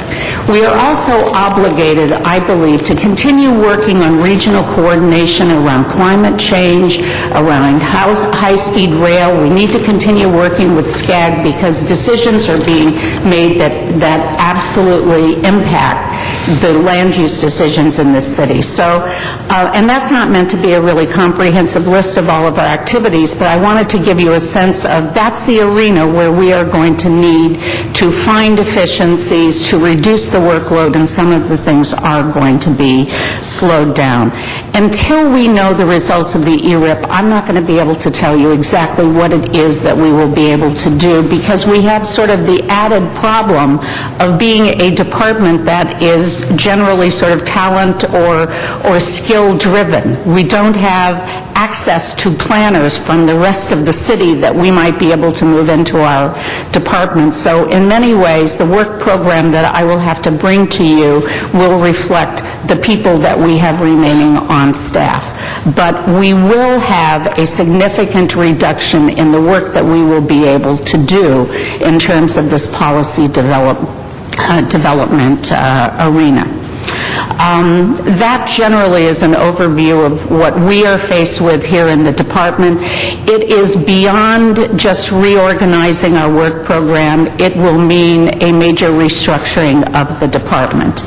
In terms of our liability expenditures, I will share with you that almost all of the liability we have is around land use decisions, our zoning administrators, our hearing officers, and all of our 9 commissions make decisions that often create some aggrieved party. And that tends to be a consistent number through the years. I have not examined the numbers recently, but I feared that last year when we cut out sending the city attorney to all of our commission meetings and our APCs, I feared that that could create additional liability, and I am going to look to see if that's actually the case. But we are working on that. We're trying to make sure that the decisions we make are as legally defensible as we can. The other issue that you asked me to report on today, which I think is part of item 4, but I will let you know that you recall that you gave us at one point in the budget process an additional $1 million to be used at my discretion, but it was clear that it was literally your highest priority too, and my intent with that $1 million was to help restore some of the community plan program because clearly we were not going to be able to start new community plans. But when later $1 million and more was taken out of our budget, and again, I have very little flexibility, it's all staffing. And the arena that I can play in, again, is just this development of policy. And so it will reduce our ability to start new community plans. I will tell you, I've said it before, it's my highest priority. We will concentrate primarily on the 5 plans that are ready to be adopted in the next year. We're going to continue working on the ones that are right behind it, but starting new ones and the ones that just started last year will slow. New ones will stop for at least this year. maybe next year as we look ahead at this 2 difficult years. But we are making progress, and we want to make sure that the work we do is the highest priority, the work that will really add value to the city, and frankly will reduce our caseload. Much of our caseload has to do with the fact that people have to come in and do community plan amendments and zone changes and variances, and we believe the new community plans will significantly help to reduce that kind of casework. So that's generally my report, and I'm happy to answer any questions. So things aren't so bad over there then, huh? I'm sorry I didn't hear you. All right. Let me just ask, is that, how are your plan for the fee enhancements will come to council, what, is it this week? Or next Yes, week? no, we are scheduled to come, interestingly, I think on the same day that you are to make the decision on the ERIP. Our schedule is, I believe, August 4th. Our current budget reflects, I think, $6 million from the new fees that have not been approved yet. So, of course, that could be a problem. Now, what was it, 9 months? For over a 9-month period, yes. Our hope, of course, is that having an enterprise fund will help us to be able to secure adequate staff to do the casework and not be dependent on general fund. And I will tell you that the support we have from the development community is contingent on 2 things: on our being able to protect that money, which you have all, expressed an interest in doing, and also our ability to be able to use whatever revenue comes in, to be able to use that to have adequate staffing to process the cases. I suspect that in the next 9 months it will not have a significant impact, but within the next year it should begin to have a more significant impact as we generate new fees and are able to actually bring in staff to do the work. Let me ask the CEO, are we all together on setting up the fund for this fiscal year? Yes, it's the Comptroller's Office had stated before, if it was the council's will, that they would proceed mid-year and set up a special fund, revenue fund for the planning department fees. Okay. Now, on the issue of, the $1 million came out and we gave you $1 million. So where do you have any idea where you might be on deficit for this fiscal year? Well, we will have no deficit this fiscal year because we have so many folks that are out on furlough that if that furlough lasts a year, we will end up with about $500,000 surplus in our salary accounts. Okay. Mr. Parks, I would also add the city attorney's office was also involved in drafting that ordinance, and they had stated previously they would go ahead and get started on that without a formal council instruction, knowing that it was going to occur, but I don't know the status of where they are in setting up that fund. Okay. All right. I think that is, got any questions? Thank you very much. Thank you. Okay, the next department is the library department, followed by city attorney and GSD, and that would probably, that would pretty much be the big departments. There would be 16 departments, smaller departments that we would not be able to get to today. Good afternoon. Chris Marita, Library Department. The library's salary deficit is projected at $4 million, and I don't foresee any other deficits in any of our other accounts. To make up that salary deficit, we plan to transfer money from our expense accounts to the salary account. For example, in our contractual services account, we have a line item that is shared responsibility and sacrifice of $2.4 million, so we'll be transferring that to our salaries account. We've also saved money from the last fiscal year to be used this fiscal year, and we're also reducing many of our expense accounts. Reducing the other expense accounts will result in less books that will be bound, less repairs made to the library facilities, less informational materials printed, and less operating and office supplies purchased. The effect of the ERIP, we don't know how many employees will take advantage of the ERIP. We have 300 employees that are eligible to retire. We have 150 employees that are eligible to take advantage of the ERIP. But right now, so far, only 20 employees have said they will take it. But, as time goes on and if, it's passed, then I'm sure other employees will take advantage of it. If 100 or 150 employees decide to retire, then we are looking at some service reductions, and we're right now exploring the various scenarios of what that will mean. Okay. And lastly, item number 4 was the dealing with discretionary funds. We are appreciative that the City Council allocated $500,000 to us. The CAO did appropriate that money to our as-needed salaries account, which provides for 19,000 hours of substitute time so that we can hire substitute librarians like substitute teachers to cover our public service desks. But we also sustained a budget reduction of $500,000 in our salaries general account, so our net gain is 0.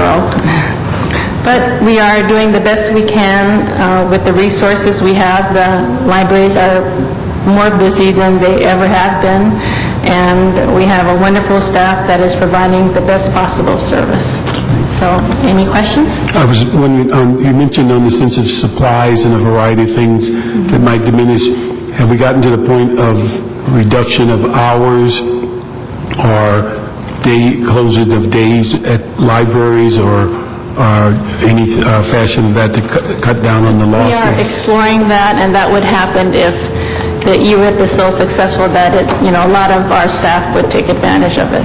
So, if maybe 100 or 150 employees decide to retire, we might look at a reduction of service hours, maybe a few hours a week at all the libraries. We're not sure. We're just, again, it depends on the mix of employees that retire.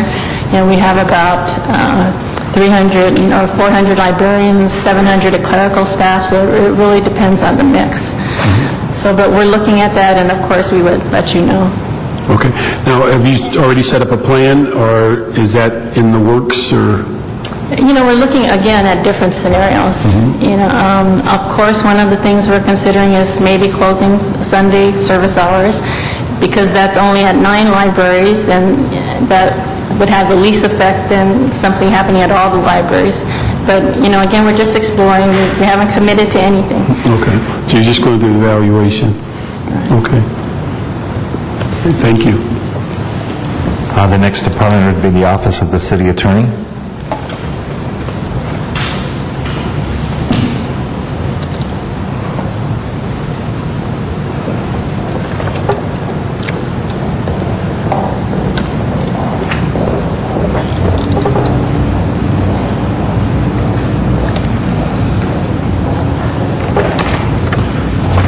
Good afternoon, council members. I'm Bill Mangan from Mr. Chitanich's team. This is Michi Reyes, and we're here to answer your questions. We made a brief report, and in the interest of brevity, I'll say that we're somewhere between that basketball and that ping pong ball in terms of where we are in trying to balance this budget.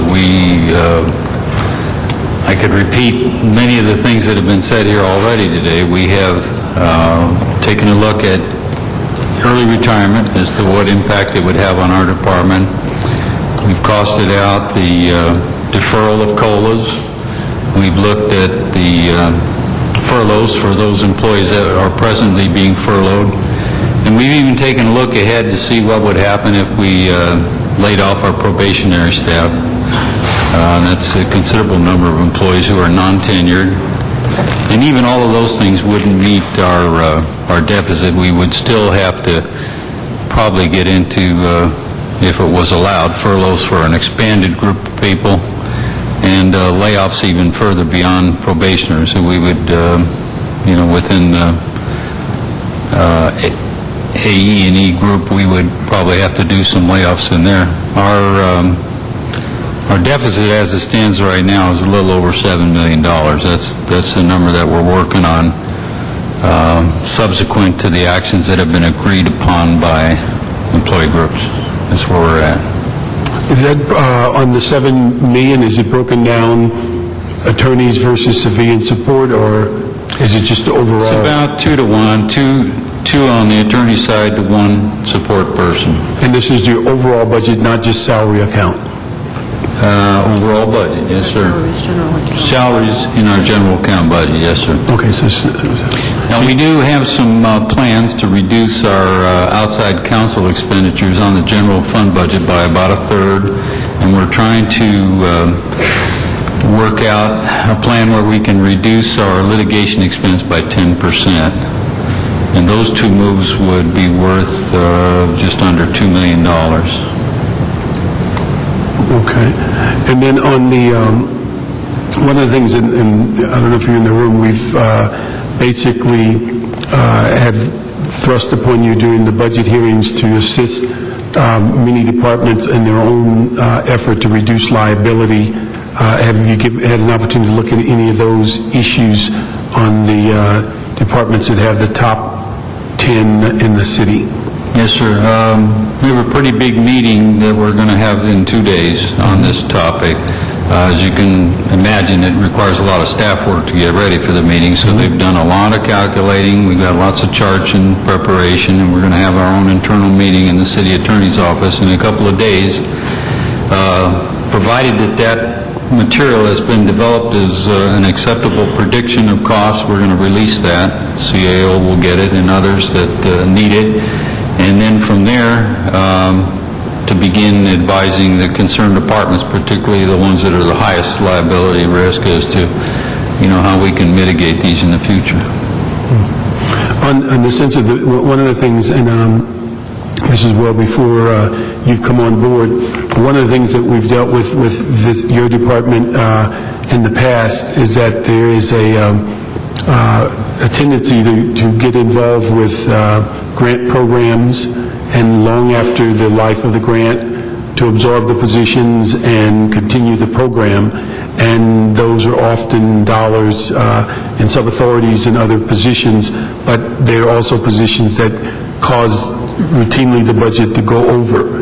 And so we asked you to be sensitive to those issues, and also with the number of grants that we stay close or right in line with what our mandate of the grant, and not go over as it relates to adding more city resources than the grant requires. And so those are two areas that I think have come up in prior budgets, but really the issue of maintaining prior grants and the issue of adding more resources to grants than what was the required. Well, sir, I come from another level of government. I think what you're referring to are those resolution positions. Well, they look at resolution authorities. They're also sub-authorities where in effect, you're using money out of your own budget, but once those positions or the grant goes away, it becomes a cost to the city as opposed to money All I can say in regard to that is our new city attorney I would classify as a fiscal conservative, so I'm not saying that they're all going to go away, but I don't think he would have any problem with the reasonable assumption that if the money's not there anymore, the programs have to be looked at carefully to determine whether or not they're still cost-effective or can be continued. I don't think you'll find any resistance. But those are two areas that I asked you to look at, and particularly those that deal with using more resources than the grant allows, because there's times in which our commitment is one body, and over time it grows to 2 or 3 or 4 bodies. Right. From what I've heard so far, I believe he's right on target with your thinking in that area. Okay, thank you. Okay, thank you very much. Okay, thank you.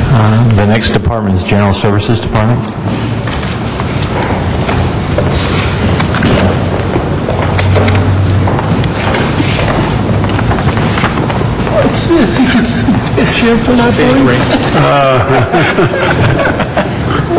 We have special seating arrangements. Tony Royce from the Department of General Services.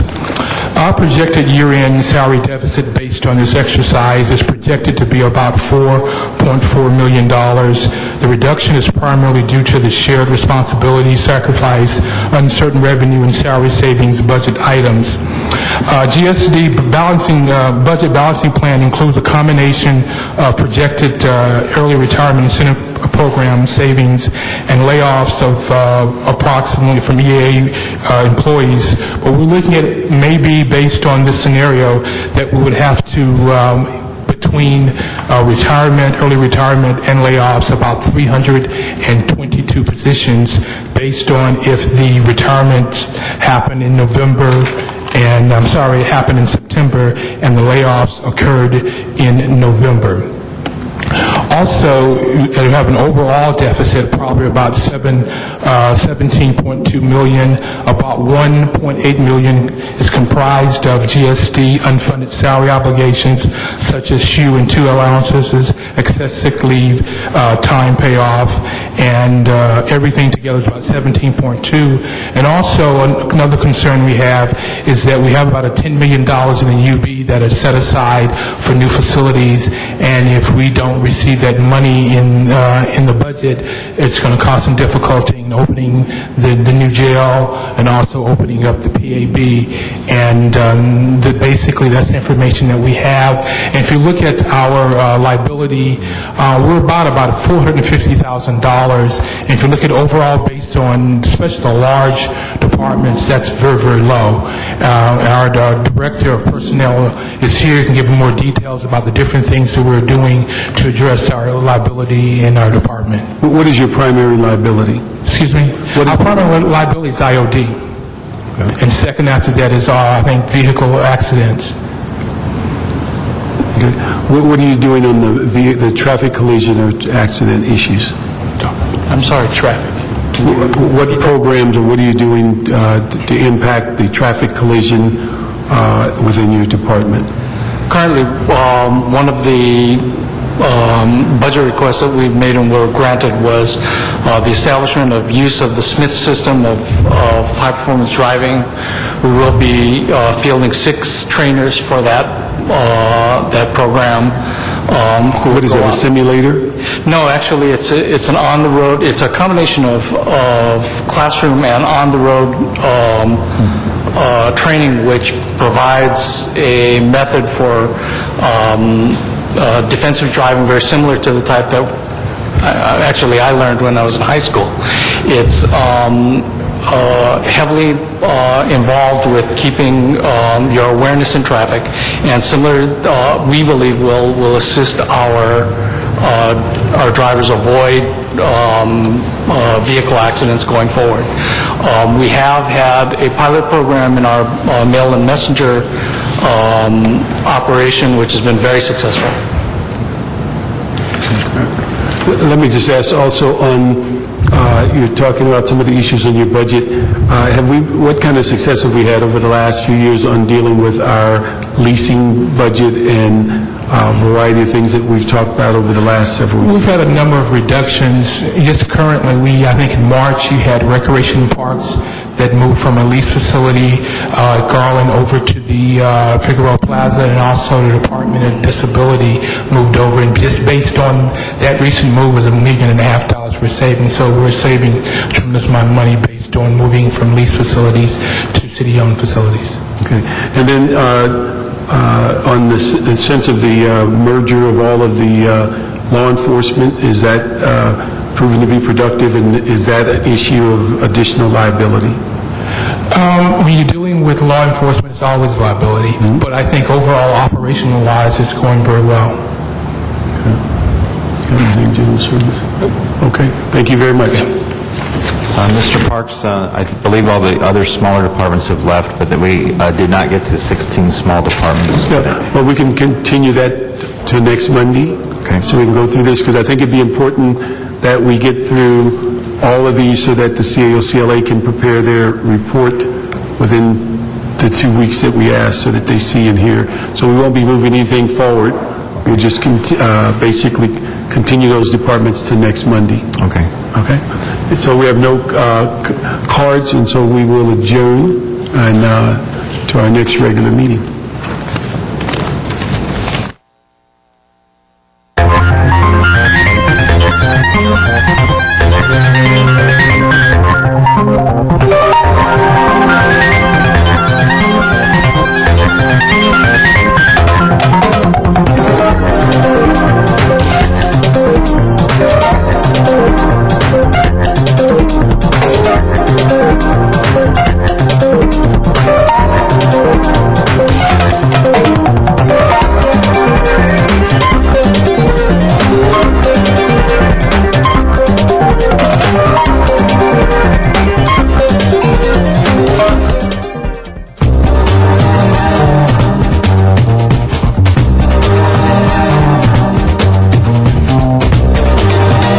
is CityView Channel 35. Your city, your channel.